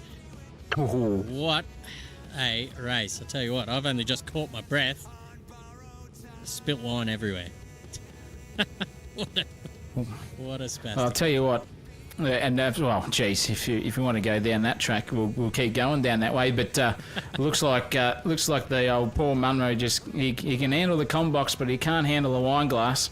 Tell you what, that'll put into some sort of play later on tonight. I reckon maybe up in bed looking for work sort of action there for Mr. Munro. Can't even handle a wine glass. Mrs. Munro is not going to be too happy in the grand scheme of things. But nonetheless, I'll tell you who is going to be happy will be Rick Banachek, sitting off pole position, ladies and gentlemen. And I reckon at the moment he will be wanting to get this race done and done and won by the time he gets around to P1 and turn 1. If he can survive that, he's probably going to have a half a chance here to stick himself inside the top 10, barring a disaster. The old Wendy's machine from Fast House Racing looking very, very nice there on the front of the grid. But right next to him is Ryan Nielsen in the Falcon, Ford Credit FPV. That is a cracking looking livery too. I don't mind that as well. Harley Marshall next to him and Nathan Hughes. So we've got 2 Fords with inside the top 5 here for the reverse grid. Jason McFadden, Brian's cousin, $5 million richer already in the bank. If he can hold it together, he's Brian's cousin. Testosterone himself in 6th place, Fabian Fitness. John Elliott's love child, Andre Elliott, in 7th place. The Pinecone in 8th. The Magician in 9th. And Mr. Torpedo himself, Matt Cotter, in 10th position with Alex McEwen and Scotty Garrick sitting in 11th and 12th, and Quicker of the Munros in 13th place with the Iron Rod in 14th, and Mellow Yellow, the chocolate, what was he? Chocolate Bear, was he? The Mellow Yellow. Yeah, Caramello Koala. Caramello Koala, that's it. Mr. Caramello himself, Nick Mello in 15th. Yeah, we've got Hayden Cook there in the number 7 Rangiart, followed by O'Brien in the other of the Mercedes-Benz out there tonight. Braden Moore, in the 666. Beautiful colour scheme on that car as well. Alan Nielsen back there. 2 minutes to go, ladies and gentlemen. Higgins in the number 256 FGX Falcon with Jack Ferguson joining her back there, as well as Cam Waters. I'm sure his name is Clayton, but it is Cam today, because as if you wouldn't be in that car. And Mamone, the new debutant there, number 23, with a beautiful looking livery there. That is created by Jason McFadden as well, so props to him on the livery making skills. He got that turned around pretty quickly as well. Yeah, he did. Dean Hanley and Chris Eckert are behind him as well. Jesse Marshall sitting there in 23rd, sorry. Then we've got Adam Betts, 28th, and Lachlan Grant enters the chat. He wasn't even in the last race, I don't think, Lachlan Grant. Didn't see him, did I? No, I don't think. Did not see him, so he's come late as Lachlan Grant. Pretty good stuff there to join late, and I reckon the 10K man, Bill Cosmarigas, if you're watching this and you're not racing tonight, mate, that's a piss poor effort, champ. You said you'd be back from your family outing, and you haven't got your priorities right, my old son. And let's get back to the racing side of things, but nonetheless, it's all going to be happening for everyone in sundry. Rick Banachek, first time he's off the pole, I reckon, here in the V8 Supercars land, Christopher Munro. He'll be wanting to throw everything and his birth certificate, I reckon, here at a race, potential win to get himself up into the points. Yeah, he'd be absolutely shitting himself too, I'd imagine. Out there, it's a lonely place out there in pole position. There's no one in front of you. All you can see is a clear run down to turn 1, and you have a little look in your mirrors, and there's 28 very angry supercars behind you as well. So that's not what you want to see. But I'll tell you what, there's worse places to be on this grid. A prediction from Gearhead says, not the greatest one, but I reckon that the leaders will bottle it by turn 2. That's a very negative thing to say. But we're 8 seconds away from a start, ladies and gentlemen, so we'll find out if any of these come Needs through. to get off the gear, that bloke. Yeah, it certainly does. The lights are up, and we are just about ready for a start, ladies and gentlemen, in race 2. And Jason McFadden has copped a drive-through for starting too early. So here goes Nielsen around the outside. Does it as easy as you like, too. So he's going to take the lead. It looks like Harley Marshall's going to send it up the inside as well. Gets that job done. Alex McEwen. Yeah, McEwen has come off the track somewhere. I can't see him in the grand scheme of things. drive-through. There he is. He's got a drive-through for jump start. Yeah, I can see that on the grid. There goes Clayton Pine getting turned around by Matt Munro. He got a drive-through for jumping the start as well. So many drivers are now going to have a little trip through the pit lane. Absolutely crazy stuff there. I've never seen so many false starts in my career. But here goes Matt Munro under brakes, getting up the inside of Fitness. A little bit of a hip and shoulder there, but it's play on for now. He's going to have to go through the pit lane anyway. So we'll look forward to Jason McFadden up the back of Banachek. Both of those two are going to be heading into the pit lane. So free position for Fabian Fitness back there with Nathan Hughes at a pretty good start back here in 7th position as well. Will these guys take their drive-throughs on the first lap? You probably would. Yep, here comes Matt Munro in, and I think McFadden did as well. No, McFadden's going around again, and Matt Munro's got another drive-through for speeding. So I reckon that has compounded things. I reckon that'll be the end for him. He'll be a big fat DNF in a second. Yeah, you know your brother more than anyone here, Christopher. He won't be too happy underneath that helmet, that's for sure. Copping double-ended penalties, geez, you don't want to do that. It just compounds in every grand scheme of things, ladies and gentlemen. Racing is a funny thing. And I'll tell you what, if there's anything to worry about, if you can end up being a sim racer as a kid and you're also an adult, you're pretty well set for life in the grand scheme of things. So bigger problems are avoided rather than just a couple of drive-throughs. But anyway, nonetheless, Brandon Pierce having a cracking crack here himself at Nathan Hughes. These two are friends off circuit. Not if Brandon Pierce does that. He's not going to get up the inside there of Nathan Hughes because Matt Cotter's gone bang. Thank you very much. And he's got the job done there. And then Claypole, his teammate's going to have a look at him too. So this is going to be strenuous times here for Brandon Pierce. Sideways there, and he dummies his teammate into it too. His teammate did a monkey see, monkey do sort of style there. And that is going to invite poor old Scotty Garrick into it, and Nick Mello too. Oh, geez, these guys are right there as well. By jingo, Scotty Garrick nearly came a cropper there, and Nick Mello advances into 10th place. And now Nick Mello will be all over the back of these Monster Energy Falcons in front of him, unless the man himself, Scotty Garrick, can pressure him enough into not being able to pursue the guys in front by putting on a defensive masterclass. Yeah, well, Garrick's been flying tonight in all aspects of racing. He was quick on the softs, he was quick on the supers, so don't discount him yet.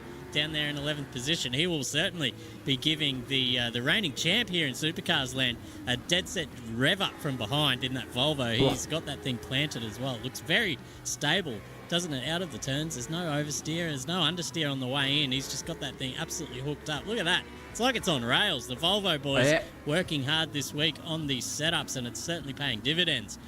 Looking up ahead here, poor old Rick Banachek, he's becoming a little bit of a cork in the bottle. As you can see out the back door of his car, he's got Fitness, Hughes, Cotter, Claypole, Pierce, Mello and Scott Garrick all just in a line all the way down that back straight. But hold them off, Bananarama. Mate, you got only 48 laps to do it. You can get across and defend for your life. Here goes Fabian Fitness taking a little bit of a look up the inside. Gives him a little bit of a hip and shoulder on the way past as well. And he loses about 4 positions in one go. Does Rick Banachek. It's dead set. It's cutthroat up the front of this field. Now, look, I'm a little bit of a gym goer, but bananas are a good source of potassium for any gym workout guy. And Fabian Fitness just peeled fucking Bananarama and said, I'm taking you and eating you alive, because that's what he did there at turn 1 and just skinned him alive. And poor Rick Banachek's gone down from 4th all the way to 7th already. Jason McFadden's taken his drive-through penalty, but this battle here is heated up. Nathan Hughes is hounding the back of Matt Cotter. There's a side-by-side action. Look at this from the chopper cam. We can see everything going on here. Hughes trying around the outside. Oh, he's locked it up and done it. See you later. He's out of that battle. Banachek's got past again, so another positional gift. And Nick Mello, is there too. So he's going to want to get on the back there of these guys, and he's just got up the inside of Nathan Hughes too. But Banachek fighting on and living on in another day. I reckon this is probably where he wants to be. Very good driving performance nonetheless, Chris, I reckon. Don't worry about what happened to him at the final turn. That was a bit argy-bargy for my liking here in the commentary box. And just sitting there and doing a good job at the moment here is Rick Banachek. Well done, sitting within the top 10 after 4 laps of a big race coming our way. That's nothing to sleep bad about, that's for sure. Yeah, I think the Speedy boys just taking the old P155 there at the final turn. Saw Banachek just sort of getting hung out to dry around the outside, and they all just dove up the inside like it was the bloody last lap of the friggin' Bathurst 1000. But so you can take that to bed with them, and there goes Cotter off the road. That's no good. Where's he going to come back on. Where is he in the grand scheme of things? He's made his way back onto the circuit just there in front of Banachek. So he's going to be a little bit vulnerable. I think he might just be a little bit rattled with all these cars around him. He's usually very good in traffic, mind you. But we're just seeing a couple of little mistakes there from Cotter tonight. Who's that? Hughes is around. That is Nathan Hughes, and he's come to stop in an absolute shocking position there. He's going to have to wait until pretty much all these cars file through. As you can see on the track map, there's about 5, 6, 7, 8, 9 cars still to come. So he's going to be stuck there right down the bottom. Poor old Nathan Hughes. He's had a pretty positive... Oh, no! He's trying to get out of the way there, and O'Brien's picked the right-hand side to go down, and he's pretty much committed to that as Hughesy tries his best to get out of the way. That could have been a disaster. That was dead set, nearly in the disaster department. A fair dinkum-argy-bargy scenario. But it's all on at the front here. I know we're looking at Brandon Pierce at the moment because he was right on the back of James Claypole and Fitness. Then Claypole went wide just as we missed him looking at Nathan Hughes. And that invited Brandon Pierce up the inside of Claypole. So switch for positions there for Monster Energy Racing. But Fabian Fitness is 100% a cork in this bottle. And those bananas that he's eating, he needs to eat a few more, I guarantee. It wasn't worth just peeling the one before we saw. And he's definitely something of a pace cork at the moment because Pierce is going left and right and upside down, trying to get past and feign Fabian Fitness into a reverse switchback sort of defensive style manoeuvre. He's going to go around the outside. He's trying to trailer park girl move. Whoa. He's gone for the switchback, but I think his teammates hit him. Yep. Oh, his teammate just touched him, I think, there, and they're going to redress. Oh, what a disaster for bloody Monster Energy Motorsport. They are going to be killing each other after the race. They'll probably definitely not talk to each other in the mumble chat because they were inside the top 3 for a position, and now they've found themselves in 6th and 7th respectively with the guy that they did not want to get past them, Nick Mallow, just galloping on through and saying, thank you very much, mother, for the rabbits. I'm going to take P5 off the both of you. Yeah, that's going to be some frosty exchanges there in the garage after the race for sure. You don't often see teammates come together because, ladies and gentlemen at home, all the drivers who are in a team with another driver have their own comms channel that they can speak to each other mutually or exclusively, should I say. Yep. It's not an open chat room where everyone speaks to each other. Each team and each team garage have their own chat rooms, so it's they can discuss strategy. They can talk about a bit of gossip on the weekend and who they got with at the local party. I'll tell you what, Claypole will be wrapped if he could bring the news about that at some stage this year, hopefully. But that's First time for everything. Yeah, there you go. First time for everything. There's a little insight into what goes on behind the scenes here at AK Racing. But down here, I'll tell you what, down here in 15th, 16th, 17th position, Alex McEwen is here, battling it hard with Jesse Marshall and Lachlan Grant there in front. Lachlan Grant starting from last. Because I'm pretty sure he missed the first race. So yep. he came late and he's making his way through the field too, like a hot knife through butter at the moment, making some headway. Let's have a look down. There's a little change for position here as Pierce comes into the pits. That's an early pit stop there. That's lap 8, ladies and gentlemen. The first one to blink. He's coming in, I think, just to change some tyres, maybe get out of that battle pack that he's in, try and find some clear air somewhere around this track and to make some headway sort of north in the positions department. But that remains to be seen. It's a very early pit stop indeed in a 51 lapper. Well, it's pretty clever because if you look at the track map there, ladies and gentlemen, oh my God, I have to sneeze. Chris, you take over for a second. Yeah, that's right. If you look at the track map, ladies and gentlemen, there is a dead set big gap in between 23rd and 24th. So and I think he's going to just get moving as this little pack of 22, 27 and 23 go past the pit lane. So Brandon Pierce has pitted himself into a massive gap here, ladies and gents, and he's taking on a fair bit of fuel too by the way he is in that pit lane for so long. He's going to have to get a wriggle on if he wants to get out of the pit lane by the time that is Nathan Hughes comes around the turn. Here's Hughesy coming through the pit lane, and I think Pierce has just got out. He got out ages ago, actually. It was... yeah. I was looking You're looking at the other one. Yeah, there's a car parked in the pit. I don't know who that is. So Brandon Pierce, you read me like a book for the first section there, Chris. I was going to say it's perfect time for Brandon Pierce to pit stop because he has got exactly what we can see here, some clean air in front of him. No lap traffic to battle with by the time those soft tyres take a lap and a half to come up to temperature. So he is now going to be just getting into that window, and with some clean air in front of him, these guys get out of the way, which I'm pretty sure Ian O'Brien, the windscreen you'll see there, will. Matt Munro, maybe not.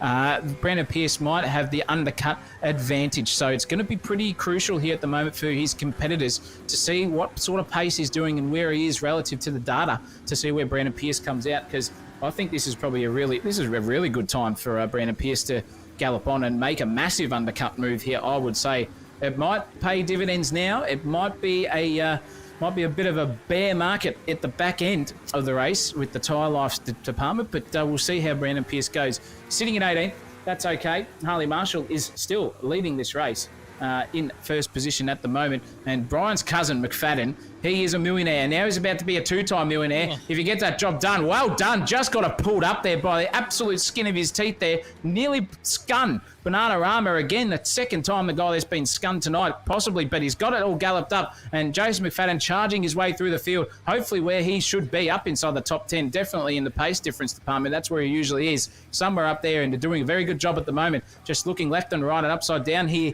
for the 8th place, off Banachek, if he can get it done. Through the S's on the front straightaway, uphill, blind crest, can easily run wide there, ladies and gentlemen. Let's ride on board with McFadden and see how he's going to do it, Christopher. I reckon this could be a good opportunity to see how he's going about it. Run it a bit wide. Use the early apex there that he does. Get the car pointed in nice and straight. Dancing it on the rear that he just did then. That was very hairy, but he got it pulled up. Just nudge that inside curb, not the ideal way to do it because you can see the gap that Banachek's just pulled on him. Use that inside curb. Use the next side inside of that curb too. Accelerate over the crest and off camber and downhill corner to the left. And we're banking to the left here as well. Very, very tight sort of track to negotiate there, and sideways dancing it. That'll be a track cut for poor old McFadden. We're commentator cursed him, but he's coming into the pits anyway. Following Banachek here, so a bit of a pit lap lane battle coming our way between 8th and 9th respectively. And who's going to come out on top? Who's going to take more fuel? What tyres are we going to see here from these two coming out? And it'll be anyone's bet because we don't know until they get outside that pit exit. Yeah, the race leader, Harley Marshall, has come into the pits as well. So we're going to see how much fuel these guys take on depending on how long they are stopped here in the pit lane. I'd imagine it's just fill it up to the brim and whack on another set of softs and go as long as you can, because as we saw in the first race, a safety car can really throw the cat amongst the strategical pigeons as these guys go 3 wide up the back end of the circuit there through turn 7, 8 and 9. Geez, they're trying to go 2 wide here. That's probably not the idea to do that. My as goodness. We've seen tonight already, people end up in tears doing that, and Claypole's just only ended up kept it on the track somehow. Scotty Garrick around the outside says thank you very much. He's staying with Nick Mello as he carves his way through the field as well. Scott Garrick on fire today. Plenty of pace to burn in that Volvo setup really nicely. Clayton Pine getting very deep under brakes and in the bottom of your screens as well. Here goes Garrick. Great exit there. Pulls up alongside the VF Commodore. Is he going to hang it fat around the outside? This is where you want to do it, ladies and gentlemen, because you're on the right side of the track coming into turn 2, but he has to slot in behind for now. Doesn't show the nose yet, but look at the mid-corner pace there at that Volvo is dead. Oh, mate, it is the best-looking car out there in terms of body language now as it just slides through these turns without an issue. Stays clear of the curbs as well, so it just looks even smoother. Down into turn 5 here, just skipping across that little bit of a curbage. Gets out wide. Nick Mello hanging it bloody sideways as well. He's got his mirrors full of Volvo at the moment, and James Claypole isn't going away, joined by Clayton Pine too back there in the number 9. These guys are, the more they battle though in these longer races, it's really detrimental to the overall pace. Well, yeah, true. That's a good point, Chris. But in grand scheme of things, if Scotty Garrick has some clean air, that car is literally riding on Bose magnetic suspension.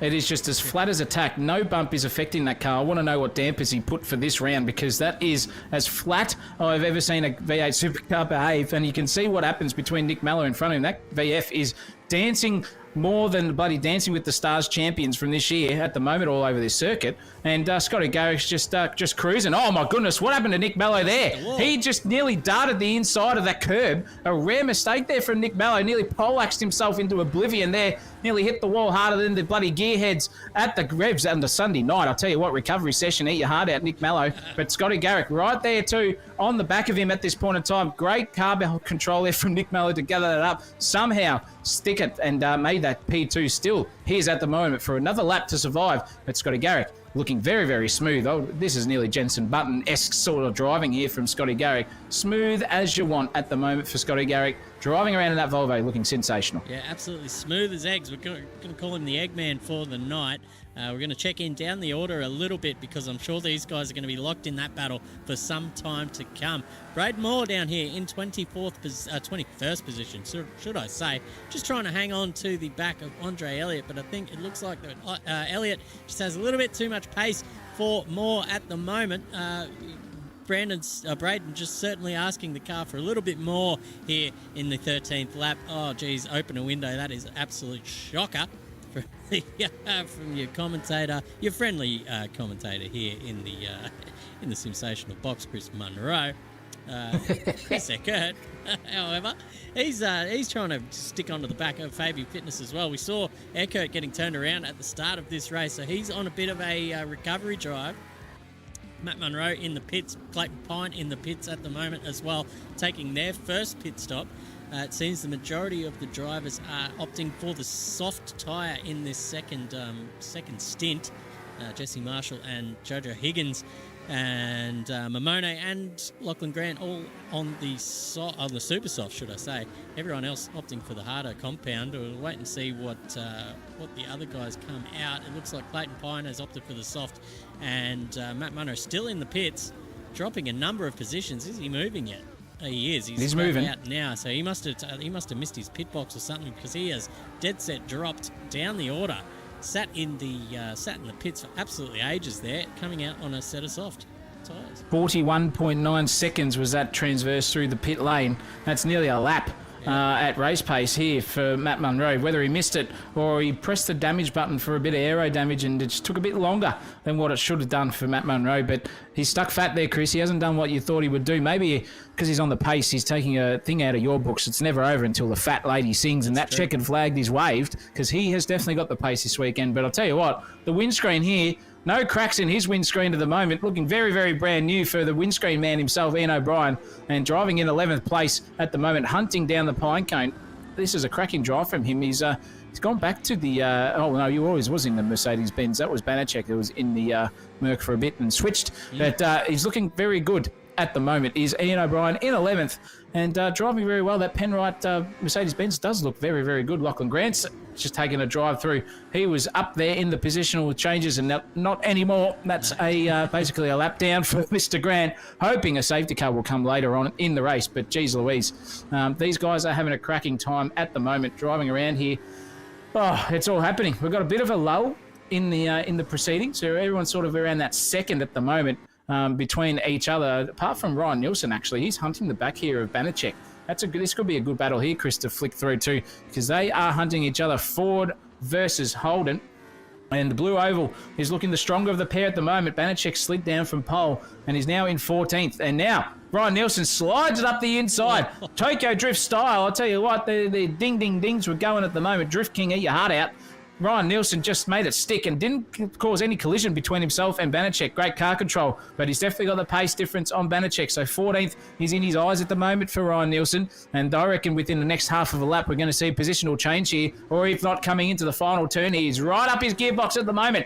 Here's Ryan Nielsen. Can he go for a late move? He does. He's switched it back up the inside. Banachek's seen him do that. Hugs the inside line, and he's going to get a slingshot out of that final turn. P14 done here for Ryan Nielsen. Fantastic driving by Ryan Nielsen to get up into P14 and march and gallop onwards. His next compatriot is Jason McFadden in front of him, a good 3 seconds and a bit away. Yeah, not bad shout there from Jason McFadden. He's already made two pit stops or 2 trips through the pit lane as well with that drive-through he had at the start. So he's at a bit of a disadvantage already, but already up there in 13th position. So great to see that that all working out for him in the end. But yeah, as you said, Zach, bit of a lull here at the moment. We've got the new boy up there, Michael Mamone. He's in a battle with Jesse Marshall, so he may as well ride on board with Michael and give him a bit of screen time here in his debut race here for AK Racing's V8 Supercars Championship. And he looks the look at goods that. here. Tell you what, he's right up in the back of Jesse Marshall here, going up to turn 2, 3, and 4 over the crest, a blind crest here. You just got to chuck it in and hope that you come out on the other side, just leaving a little bit on the table there in the racing line department, but I'm sure he'll get that sorted out by the end of the race. Jesse Marshall, Jesus Christ, that was close to the outside wall there, almost gifting the position to Mamone. Here's a massive big deep dive there there goes Harley Marshall up the inside. This is an easy position now for Mamone as he goes around the outside. Blue flags have gotten the better of Jesse Marshall for the moment, and it's his brother to blame. He'll be probably owing him a beer at the next time they see each other down the pub. But there goes Michael Mamone up into 22nd position on debut. Yeah, but look out. He's got to get out of the way soon because we've got another lap marker coming up behind them. Blue flags are waving for all of these drivers coming through at the moment. Look out. Here's a Project 4 car coming through into the final turn here. So Mamone's going to have to oblige by that blue flag rule, get off the throttle pedal and let... I think that would be Nick Mello come through, I reckon, there. And he has done so very, very well on debut, just doing it. But he's hung it really wide there, and Jesse Marshall's going to get him back there, I reckon. Yeah. Oh, he's just given up a position out of the way for blue flags. That'll come into the racecraft department sooner or later for Mamone. But he's looking very, very steady. Just conservative approach. Nice apexes. Just can push these cars a little bit further beyond the limit, and they do stick. And he'll find that out the more he can on that slip angle as the season goes on and into next season. That when whatever car we are running, he will be up there for sure within the top 20, top 15, I reckon. Yeah, all a learning curve, all a confidence game as well in these cars as you get to that point where you are right on the limit. And as you said, that you can push it just a little bit over that limit, depending on how good your throttle control is and your input control with the smoothness of the wheel and pedals. So a long way to go in anyone's mind when they first come into the V8 Supercars, as they are a difficult beast to get a hold of. As he comes into the pits now, let's see if he's done his pit entry homework. He has. No drive-through penalties here for the number 23. He gets into there clean, and he'll come in for a new set of boots, maybe a bit of fuel as well, as we are almost coming up to half-race distance. We're at lap 19 now, ladies and gentlemen. That has gone really fast. Ian O'Brien is the next one out on track here, who might just be looking at a bit of a battle. He has not let Jason McFadden go in the last few laps, although that has now gapped out to about a second, so maybe not the battle we wanted to see, but Adam Betts might give us something to look at soon. Yeah, Adam Betts doing well. He's up 8 positions from where he started. At the moment, Adam started dead last, so cracking drive from him so far at this point in time. The biggest moves and shakers, Chris, is Nick Mallow up 13 positions. Nice. If you don't mind. He's sitting there in second place with Jack Ferguson up 11 as well, and Banachek being the biggest loser, 13 places down. Matt Munro, he's down 5 from where he started. So he started in, that'd be 13th place after coming third in race 1. And he's on an alternate strategy here, I would say, because he had 2 pit lane penalties to serve. And he's still sticking it fat.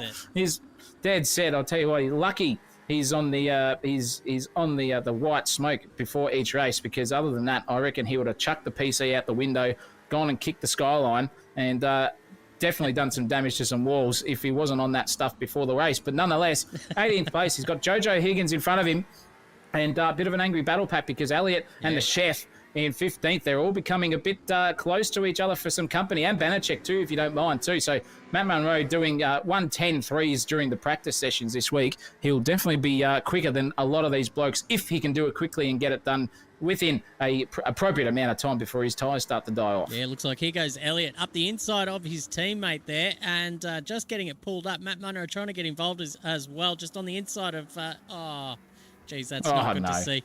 Dead set murder just took place. We are all witness to it, but we won't stop at the scene of the crime.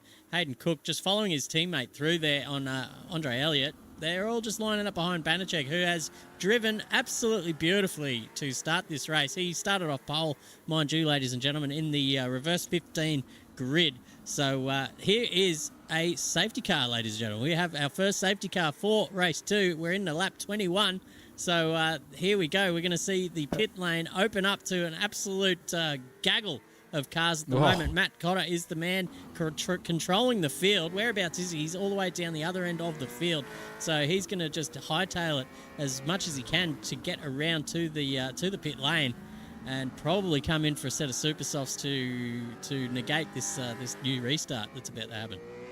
Surely everyone who within the top 6 or 7 will come into the pits. So it's a cheap pit stop, and then you're all on equal, identical tyres if you choose the same one, which means it's just a balls-to-the-wall pace race for the remaining 29 or so laps coming. And it'll probably be about 27, I reckon, by the time the safety car comes in. And Cotter does that now. So Cotter is in the pits. Don't speed this time, champ. He's got it sorted and pitted beautifully.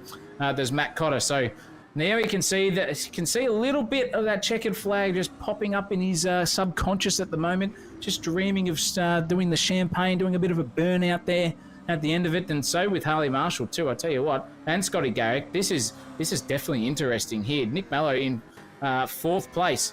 Will he come into the pits? No, because I think he pitted just prior to this safety car period. Chris Eckert's just done himself a mischief, Keithy George style, and drive through for speeding for him. So he's going to transverse the pit lane once more, albeit at the back of the field by the time that happens. And it's just going to be interesting here to see what happens. Is Matt Cotter still got the lead at this point in time? He does, just over Nick Mallow. Wowee. That was some timing there for sure. Nick Mallow charging through the field and getting himself out onto the track, avoiding all of those guys coming into the pits to make amends into P2. Claypole in 2nd as well. Yeah, 3rd. Yeah, free pit stop there for Cotter. He managed to get out and still maintain the lead of the race. Fantastic stuff there from him. I know McEwen and Ferguson and McFadden were all in the pits when the safety car was called. So that was a nice little bit of luck for those 3 as well. So they don't have to come into the pits now. They'll just tack on to this human centipede snaking around behind Mr. Cotter. So they're all these guys, pretty much the top 8, top 9 are all on brand new tyres at the moment. I didn't see what happened to Pierce. I assume he's just come into the pits. I didn't keep an eye on him, but certainly the top 8 all on brand new tyres. This will be a restart for the ages, but I think it's going to take a couple of laps to get all the lap runners sorted out in race control. He's got his work cut out for him. Does our beautiful race director, Mr. Turk Simmons, who's got control of this field tonight. So here's the pit stop numbers, ladies and gentlemen. Matt Cotter, Nick Mallow, James Claypole, Scotty Garrick, 1st, 2nd, 3rd and 4th, all have only done one stop through the pit lane. And we've got 2 different compounds. Nick Mallow is on the super soft and Matt Cotter is on the soft tyre. So that's going to be interesting at the start too. But then if Matt Cotter can defend, he will probably take 2 laps out of Nick Mallow's brand new set of super soft tyres, which will benefit Matt Cotter in the long run. But then Harley Marshall and Alex McEwen have done 2 stops and Jack Ferguson right behind them only on the single. So another round of pit stops is definitely coming our way. But at what stage for each drivers individually? Will Matt Cotter look at the pace of Nick Mallow if that happens and go, oh, I might come in for the last 6 or 7 laps and take a pit stop as well, because Nick Mallow will have to pit for those set of super softs at some stage. Yeah. So that's going to put him out of sequence. Vanacek just been ordered to go through now, so he's out of the way. But then everyone behind them, McFadden, Pierce, Fitness, 8th, 9th and 10th getters, all on 2 stops at the moment as well. So cheap pit stops all around for everyone, but the strategies are just going to be very strong. Undercuts are going to happen, maybe even overcuts too with some lap traffic. That track map that we've got on screen is an asset to these guys on the racetrack as well, if they've got it there, because they'll be able to time their pit stops beautifully, if they possibly can, to see where they'll come out in a bit of clean air and not battling too much on the grand scheme of things. And we've just had a question from Scotty McEwen. What's going on with the Fast Undergraduate Championship Motorsports guys? Or is it 8? It's 8:30, ladies and gentlemen. Or fuck them, as they want to be called. They are both AWOL. Ferguson is working on a ship and a mining rig, drilling for gold and all of the high-class minerals that the Earth has to offer. And Stephen Marsden has got family things to attend to. and family first, as we always say here, and he's out there. So that's where the FUCM boys are at tonight. But Ron Marshall happily chatting in the box for his two sons at the moment, and it's looking pretty good for Harley Marshall sitting there on a set of softs, and I would say anyone within that top 5 on a set of soft tyres. Yeah, it's advantage Cotter, it's advantage Claypole, it's advantage Harley Marshall here at the moment. Just because they can go long now for the next 20 laps, I'd say, maybe 18. Leave the last stint of say 8 to 10 laps for his final splash and dash, and strap on that set of super softs to finish the race off. Whereas Nick Mello and Garrick and McEwen, these other super soft runners, they're going to find themselves in the pit lane sooner rather than later. I don't think they're going to be able to last 20 laps on those. And because the field is bunched up, viewers, when they do make that pit stop, which is going to be soon because the supers don't last that long, they're going to be put back in traffic. And what you want to be doing at this stage of the race is going long, so you can create those gaps that you can pit yourself into later on down the line. So advantage Cotter, as I said, advantage Claypole, advantage Harley Marshall for the remainder of this race, as we just almost clicking over to half race distance. Yeah, going to be very, very spicy at the end of this one, that's for sure. The lap traffic cars just getting their way around the circuit and out of harm's way for now for our lead pack. And with all of this happening, ladies and gentlemen, we'll run through where everyone is in the grand scheme of things. We have got, oh, look at this. We've got tyre life, tyre ages and whatever you want, but I won't go through all of that at the moment. What's going on? I've got some good news, everyone at home, and congratulations, Zach. Congratulations, Sensational TV. We've just hit 500 subscribers on the channel. Hey, pop open some champagne, ladies and gentlemen. And we've kicked a goal too. It's 504. So thank you very much to the new subscribers who've just turned up in the last hour, I suppose. Very much appreciated. Thank you. Yep. Oh, thank you so much, everyone watching, and just really, really appreciate it. That's made our night. That's going to give us some G up here in the commentary box now. Just quality after 8:30, ladies and gentlemen. That's when you want to tune in, because all the isms come out tonight. 500 club has been achieved. Now it's 1,000 that we are on for as well. Watch out, Motorsport Australia and Blendline TV and all the other competitors out there. Don't worry, we are on the hunt. And we're looking forward to the future here at Sensational TV. And I'll tell you what, Matt Cotter's going to be looking forward to for the future as well. He is just hoping that safety car is going to come in. But, geez Louise, it's still taking another lap here. Yeah. And we're just going to watch them all file through and see what we can do. But 500, that's a milestone. And all achieved, ladies and gentlemen, within a year's time of us taking over the channel. What an achievement, and we can't thank anyone enough. And it's only to you guys at the viewers out there that can make this possible for us here. So thank you, but also well done, and give ourselves a pat on the back. Yeah, little pat on the back for sure. Couldn't have done it without everyone at home, but it looks like we're green flag here racing. That was taking us by surprise. Here goes Matt Cotter. He's caught them all napping. He's got a little bit of a gap there to Nick Mello, who was kind of privy to it. So he's just kind of just stuck under the rear wing of Matt Cotter. There's a battling going on here. Look at that.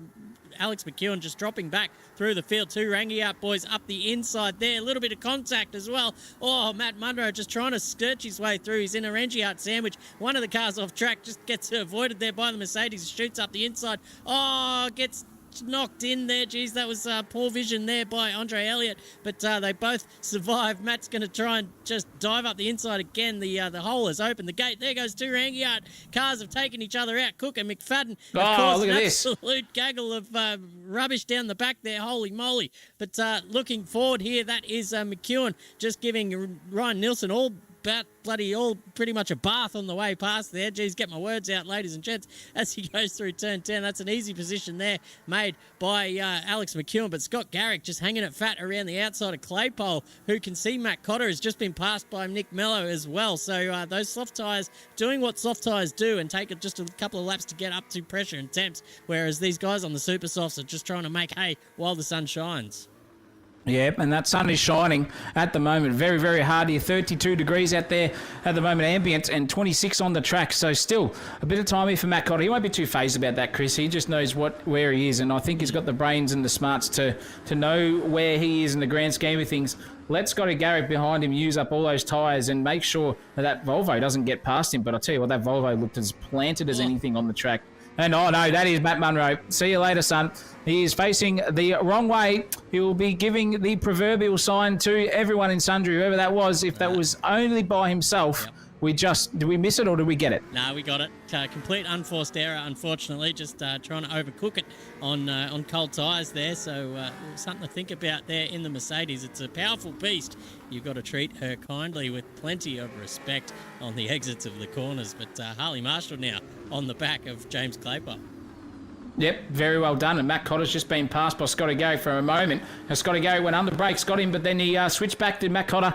That is P3 and 2, still on like Donkey Kong here for the remainder of that. Nick Mellow's just done a 1:11.1. That's pretty quick on a full tank of fuel, I would say, for him. So pace is up there for the super soft runners. Scotty Garrick's going to come back at Matt Cotter here too. Wowee. Look at this, guys. This is a chopper cam view we can see at the moment between Scotty Garrick and Matt Cotter. The super soft tyre has the apex speed ultimatum over the soft tyre, but can Scotty Garrett get it done? Matt Cotter usually makes those cars pretty damn wide. I'll tell you what, he defends like an absolute lion, Alonso style, and Scotty is looking at the back. He's got the grip, he's got the mid-corner speed, he's got the grip under brakes too, sends it up the inside. Matt Cotter's dancing around the outside. Scotty Garrett and him too wide. Oh no, this is Groundhog Day all over again between the two of them, but Scotty Garrett just snicks the nose in front of Matt Cotter and gets the job done for P2. Matt Cotter still would be okay with this because now he knows that the guys behind him are all on the same tyre in Claypole and Marshall. So bit of a breath of fresh air for Matt Cotter if he can keep that pace difference up. But James Claypole's been racy all week, all fortnight really, on the pace department. So he definitely will have his work cut out for him. Well, Matt Cotter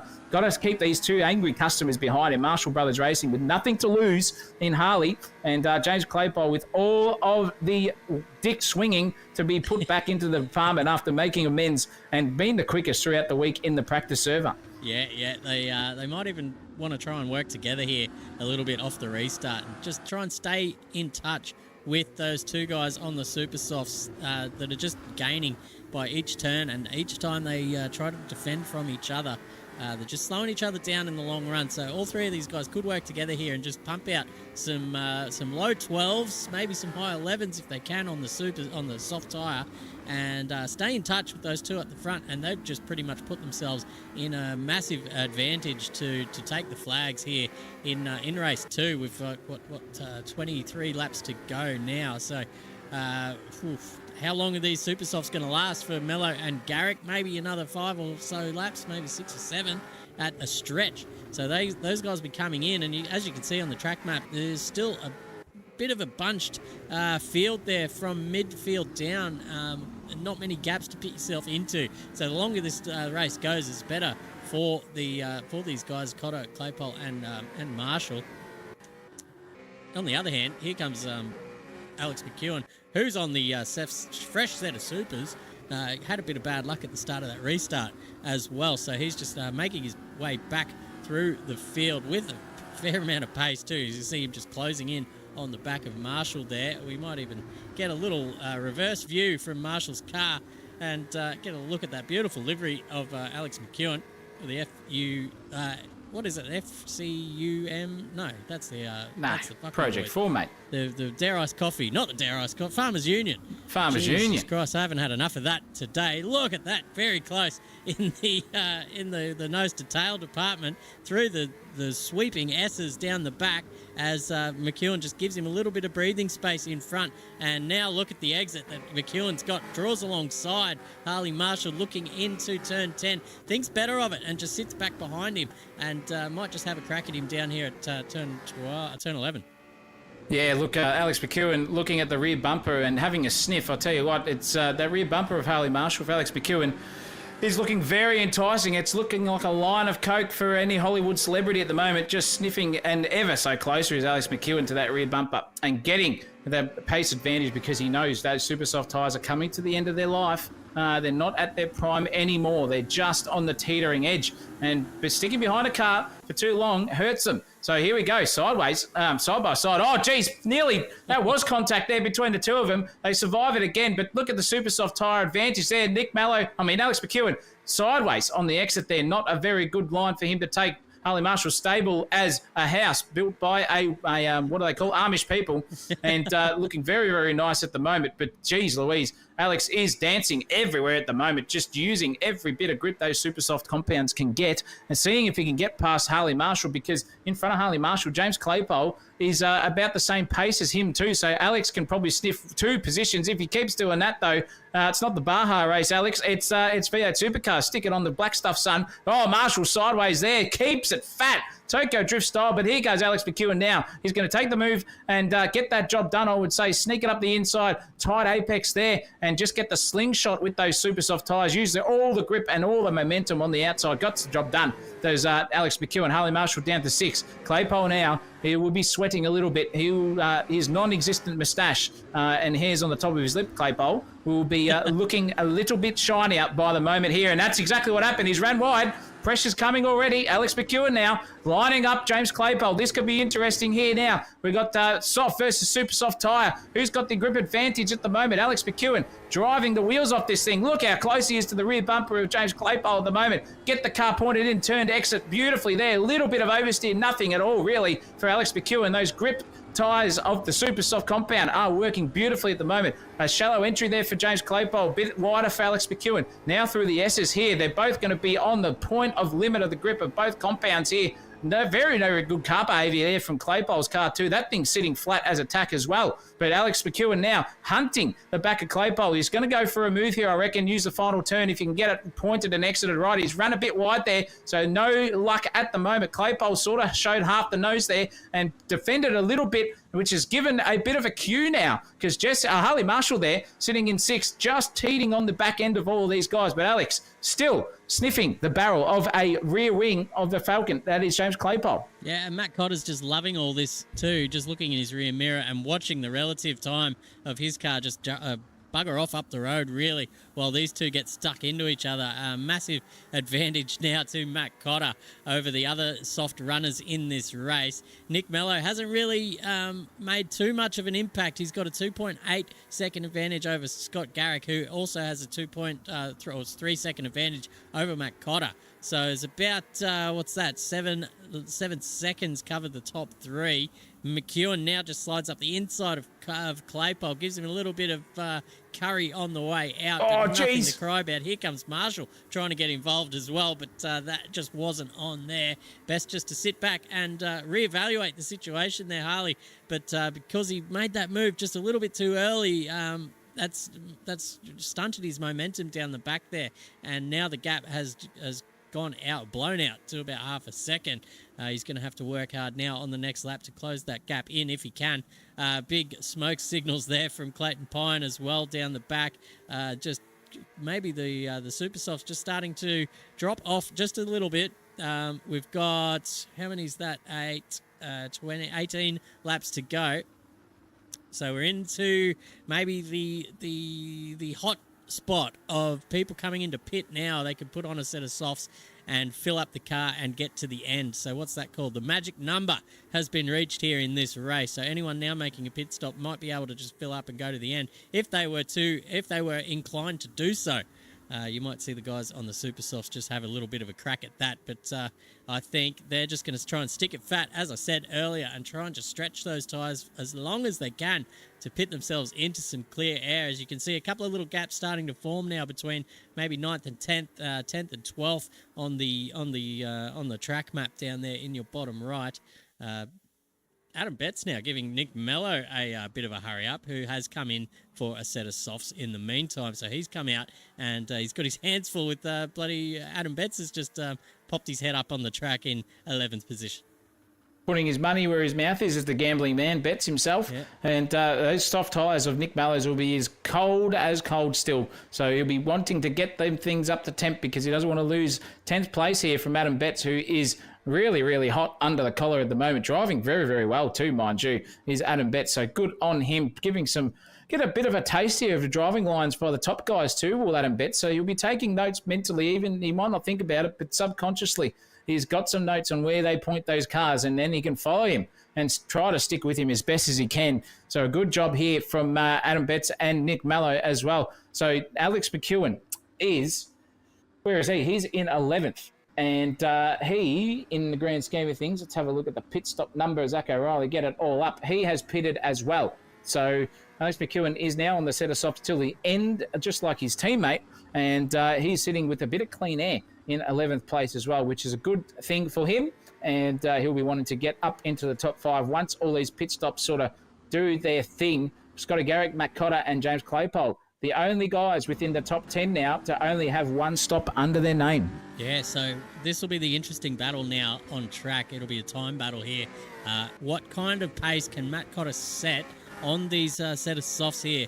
His last lap around was a 12.6. His last lap previous to that was a 12.6. So he's staying very consistent as Matt Cotter. So that's all he's got to do for now. Just keep it in the mid 12.6s, and we're going to keep an eye on what Alex McEwen could do, because he's trying to get the undercut done here on the guys in front, him and Nick Mello as well. His last time around is about to be uncovered here. It's a 12.4, so a little bit quicker for Nick Mello, but not enough to maybe overtake Matt Cotter in, or actually, no, he's in front of Matt Cotter, isn't he, on track? So Matt Cotter really needs to pull out the pace, and he needs to probably be about a second quicker than Nick Mello per lap now if he wants to overcut him in the pits. But as I said, I think the undercut's strong around here. So those guys that pitted first for this last stint, the Project 4 guys, will have this under control. Alex McEwen, it'll all come down to his pace as well. His last time around was a 1:21.9. That is an outlap, ladies and gentlemen, not conducive to what his pace actually is on the softs, but he does have a fair bit of clean air in front of him to deal with as well, whereas Matt Cotter might just have his hands full with Scott Garrick on this lap or the next. Yeah, he's approaching ever so closely because those super soft tyres on Scotty Garrick's car will be dead as a doornail at the moment. I'll tell you what, the guys at the funeral are probably more alive than those tyres sitting at the on Scotty Garrick's car, that's for sure. At Matt Cotter now, look at the difference. He's already 3 or 4 car lengths better halfway around the circuit now than what Scotty Garrick is. So all pace differentiations coming into play here now. Matt Cotter's nearly lost it on the exit there. Geez, that was close for him. He won't be wanting to do that too many times because, as Chris said, it is an undercut track here at the moment. And the Project 4 guys are coming in the pace difference department, that's for sure. Matt Cotter having a absolute barnstorm of a time here at the front, but time is ticking for the big man himself, the torpedo. He's going to be wanting to release himself and aim for the ship that is Project 4 and maybe blow a hole in their chances for the final events coming up within about 15 laps time at the end. With only one pit stop under his name, Matt Cotter, he's going to have to pit again. And with all those gaps that we can see relative to where he is probably at this stage, I reckon, just on the brink of getting overtaken by the time Nick Mello and all of them filter out into the grand scheme of things. Yeah, well, Nick Mello was in front of him when he came into pit anyway, so Mello is in the net lead of this race, but he's got his hands full here with Andre Elliott. He made it really difficult for him to get past there on that last time around, going down the back there. So you'll see this next lap of Nick Mello is going to be pretty slow. I think maybe in the 13s or worse. Yeah, 14.4. So if Matt Cotter can close this lap out and be quick, but it looks like he's got his hands full. As I said, this battle couldn't have come at a worse time for Matt Cotter. This was the time now to put the hammer down and maybe make up 2 seconds on Nick Mello, who was in front of him on track last time they were on the same pit strategy. But yeah, as it stands now, Mello does have that clear air, and he's going to make that time back as his predicted lap times in the 11s now. He's starting to fly. But I think Matt Cotter will come out sooner or later on a set of super softs, and then the hammer time will happen. He just doesn't want to wait too long for that, because as it stands now, both him and Nick Mello are going to be doing similar lap times. So it's probably best to chance your arm now, Matt Cotter, and come in, get those super softs on, because he's going to come out in that little gap between Nick Mello and Andre Elliott on track, and then he can just chase down Nick Mello with the better tyre. Yep, only advantage 3/10 by the time that lap ended for Matt Cotter over Nick Mello's last lap. And now it is advantage back to Nick Mello, who's doing 1:12.4s as he crosses the line here. And Matt Cotter did a 1:14.1. So again, he's just lost all of that momentum that he possibly could have got. And Nick Mello is going to be singing to the high heavens here at the moment, knowing that gap of 22 seconds between himself, Pierce, is basically, well, it's not even 22 seconds, sorry, got the wrong thing up. He is only 7 and a bit seconds away from Brandon Pierce. And if you add that all up, ladies and gentlemen, that would be about 17 plus 20 plus another 4 plus another 5. That's about 26 seconds. It's not enough. No. Matt Cotter is going to lose the race at this point in time unless a disaster happens here for Nick Mello coming through with the blue markers coming our way. Yeah, Matt Cotter, I think, just has to chance his arm now, get those super softs on and start making progress down the racetrack to Nick Mello. The longer he sits here with the softs on doing the same lap times as Nick Mello is just time wasted that he could be using to build that gap back up and maybe have a crack at him towards the end of this race. If he leaves it too late, as I said, he's just not going to have enough time to make up that distance. But we'll check back with that a little bit later because we have we don't have anything happening down the order. Maybe Clayton Pine coming off the back of Jack Ferguson here, battle for 11th position. Brandon Pierce in the meantime and Claypole both coming into the pits. Jack Ferguson coming into the pits as well. This will be a bunch of super softs being strapped on now for the final 12 laps of this race. I think it's time. Matt Cotter, someone's got to flash the beacon up in the sky and tell him to come into the pits if he wants any chance of winning this race. Well, if Fabian Fitness had any idea of what speech was after having some testosterone injections, peeling bananas and scoffing himself full of Trent, I reckon before the end of the race, he'd be on the blower to Matt Cotter in the same chat because they are teammates and they would be talking to each other surely. But Matt Cotter is a lone wolf. Sometimes he thinks he knows best and he will do that until the day is done. And he's going around one more time, Daft Punk style.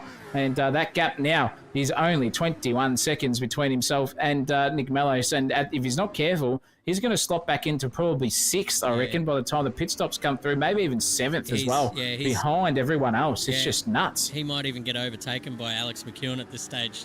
If he goes around one more time, I'd say that's the second position lost to McEwen, who's making great pace at the moment. A 12.3 last time around, a 12.2 this time, as compared to a 13.1. So almost a second quicker per lap at the moment. Matt Cotter just bleeding time at the moment. Just he thinks he's sitting pretty out in front, unless he has enough fuel to get to the end, and then he's going to make a joke of all of us.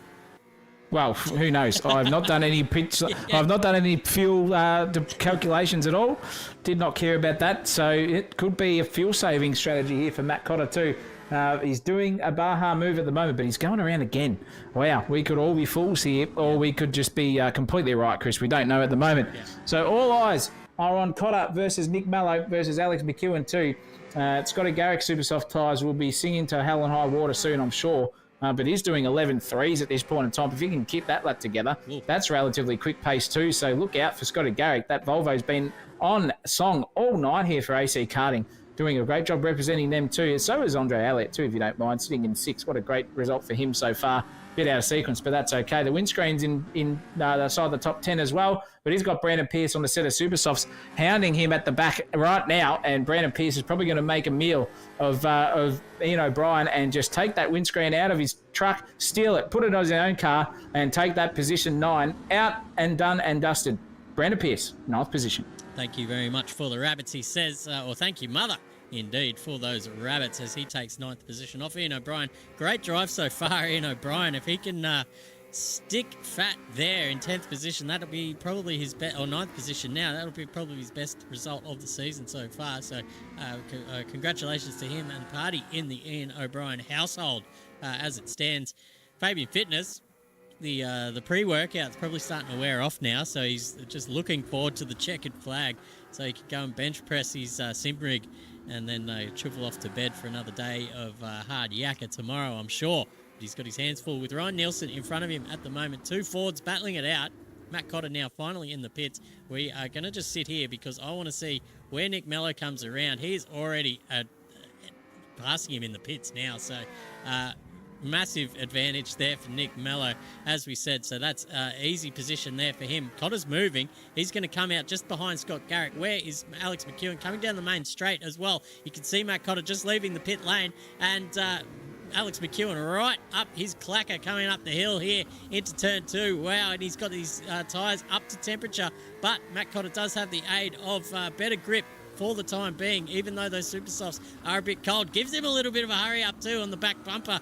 Matt Cotter won't be too pleased about that.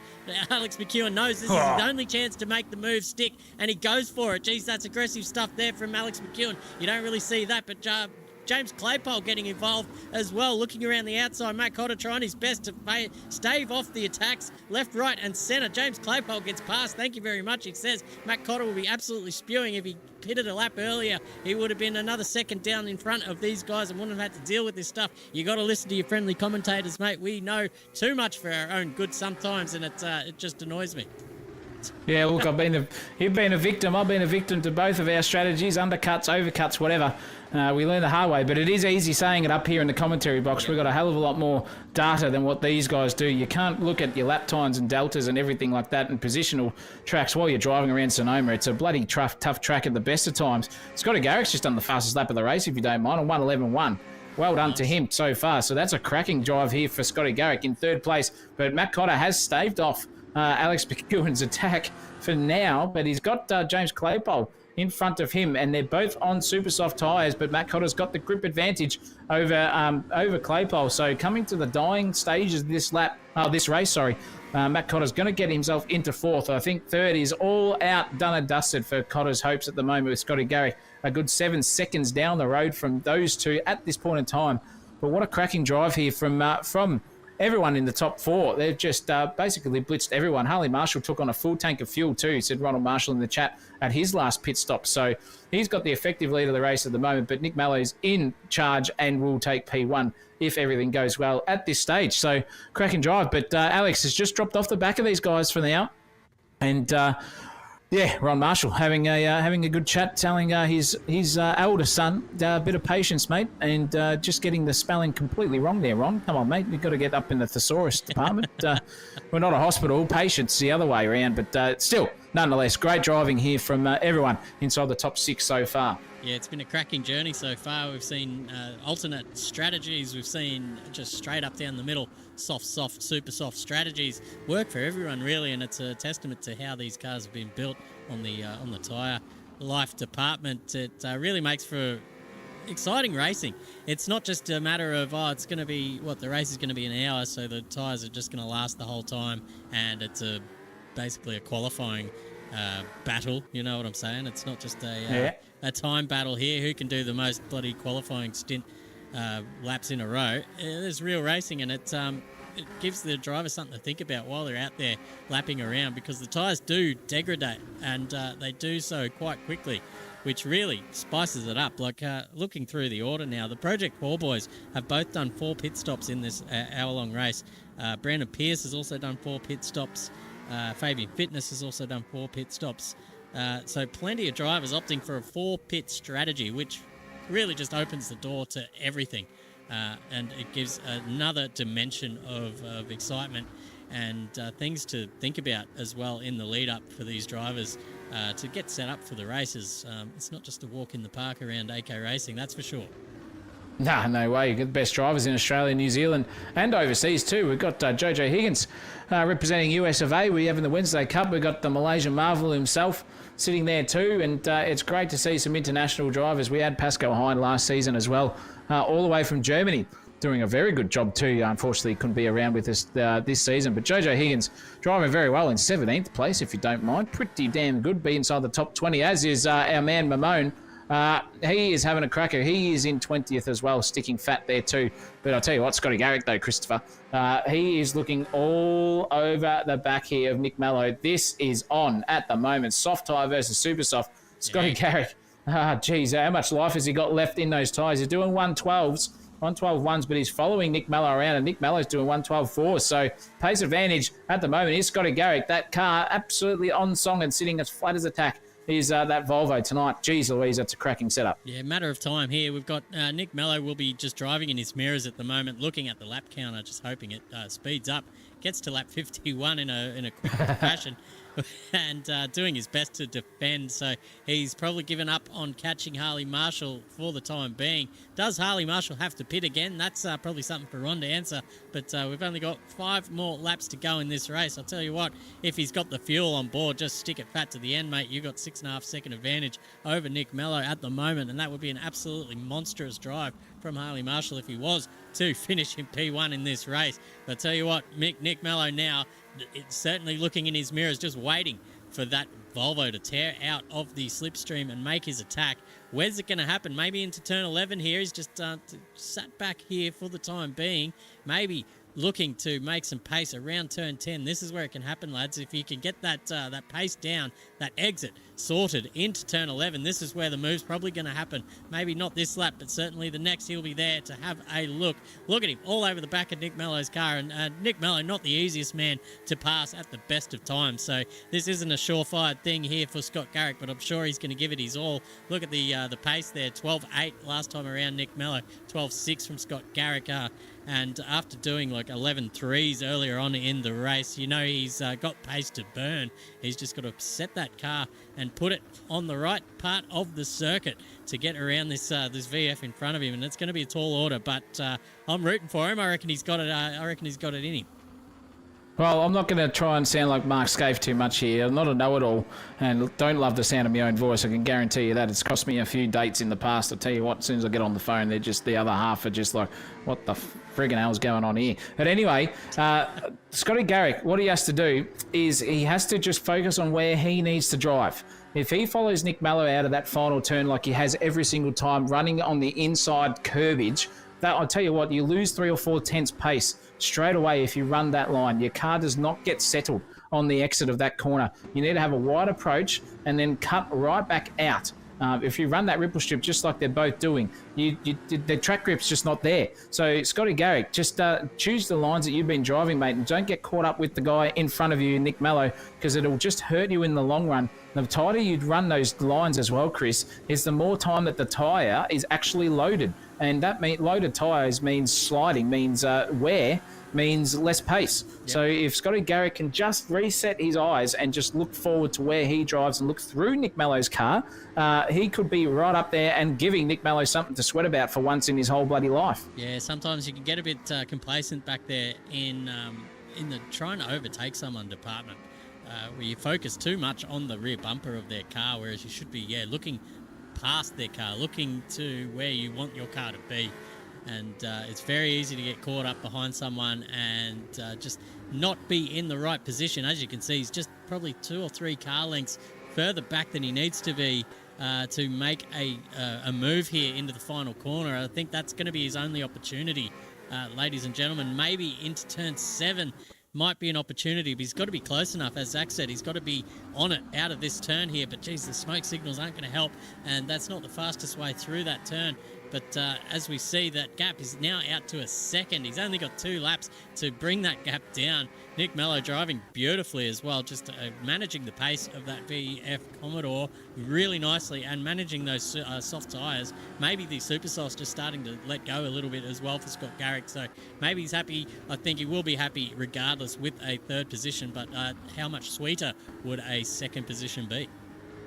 Well, it would be great, wouldn't it? You'd take a 2nd over 3rd. Any position greater than where you are is a win in the racing department, that's for sure. But Claypole, watch also too, Chris. He's got that gap down. He's halved it.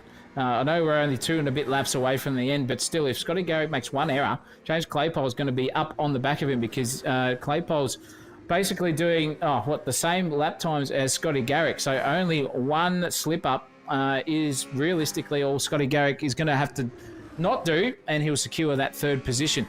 What happened to Matt Cotter?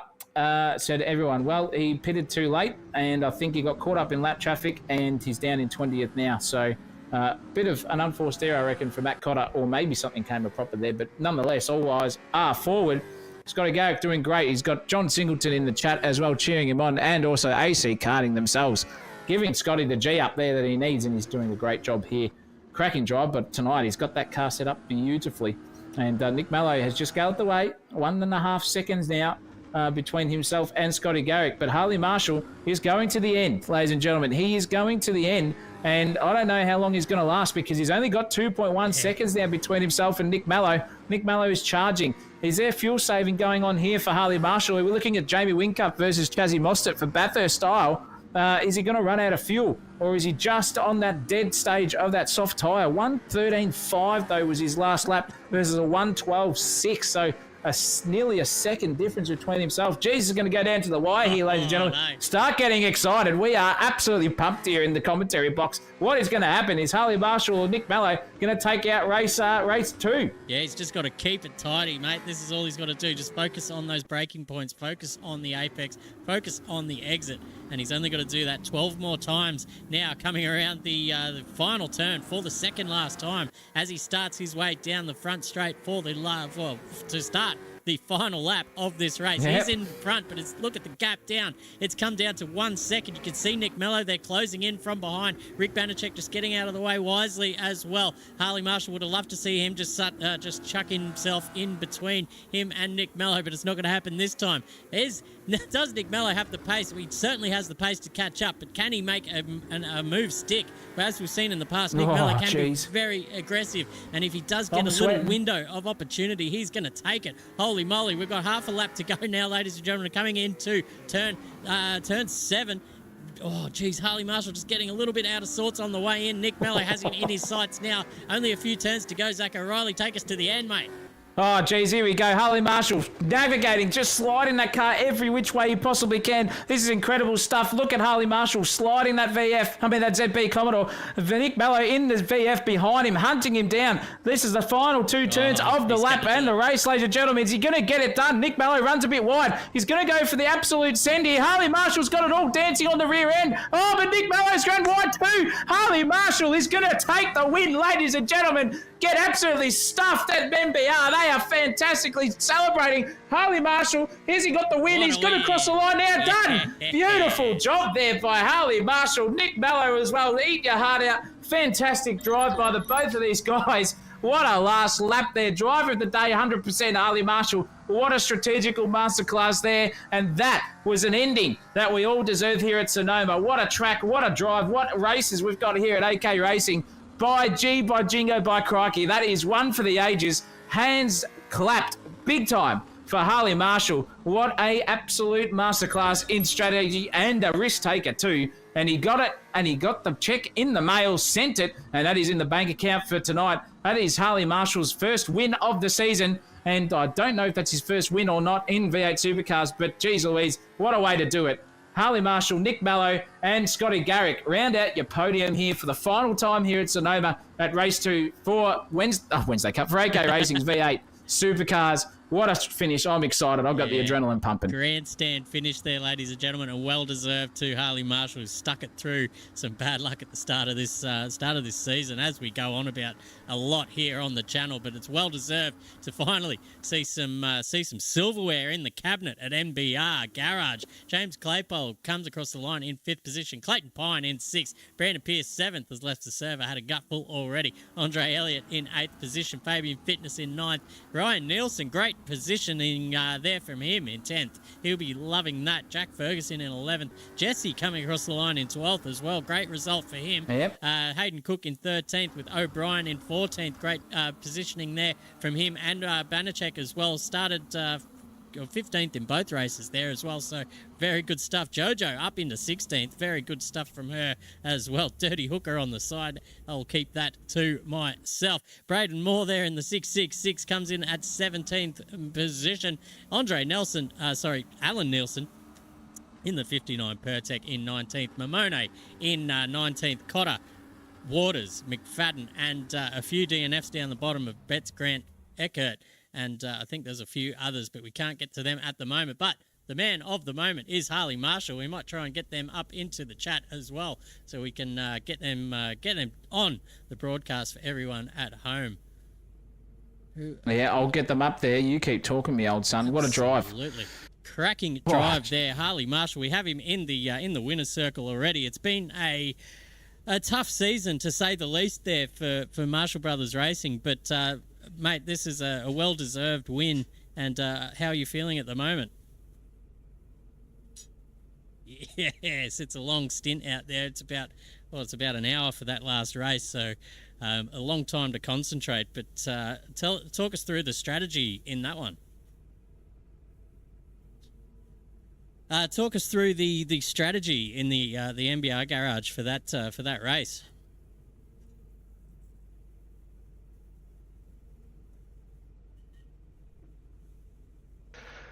Basically, that safety car came out right on cue to get to the end of the race on the fuel load. Tyres are a bit iffy, but we got there in the end.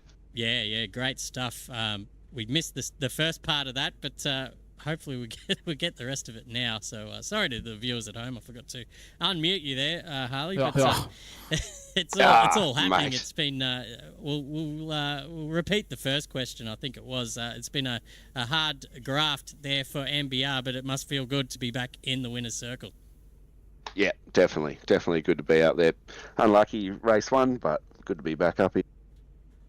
Yeah, absolutely cracking stuff, and we were all on the edge of our seats there with Mr. Mello catching up at a rate of knots. Oh, jeez. Yeah, I'll tell you what, I might just have to get Zach to mute himself in TeamSpeak if you can, because we're getting a double up of his voice. Mello, the strategy looked golden there for a second, but were you expecting Harley to go long on that last stint? No, certainly didn't see it coming, but when the safety car came out, I was on supers, so there's no way I could go to the end regardless. Yeah, so I had to pit and took another set of softs, and it was a brilliant strategy by Harley, but I'm quite annoyed about the end. I took evasive action when he moved under brakes, and then that cost me the win. So put it this way, if I could go back, I'd probably just let myself hit this bumper, and the contact's not my fault anyway, But yeah, frustrating to come so close. It's all happening here at the end of the race, ladies and gentlemen. Scott Garrick finds himself in the winning, in the podium places. Tell you what, it's been a long weekend for me and Zach O'Reilly with all the happenings. So I tell you what. Take it away, Scott Garrick. Talk us through your race.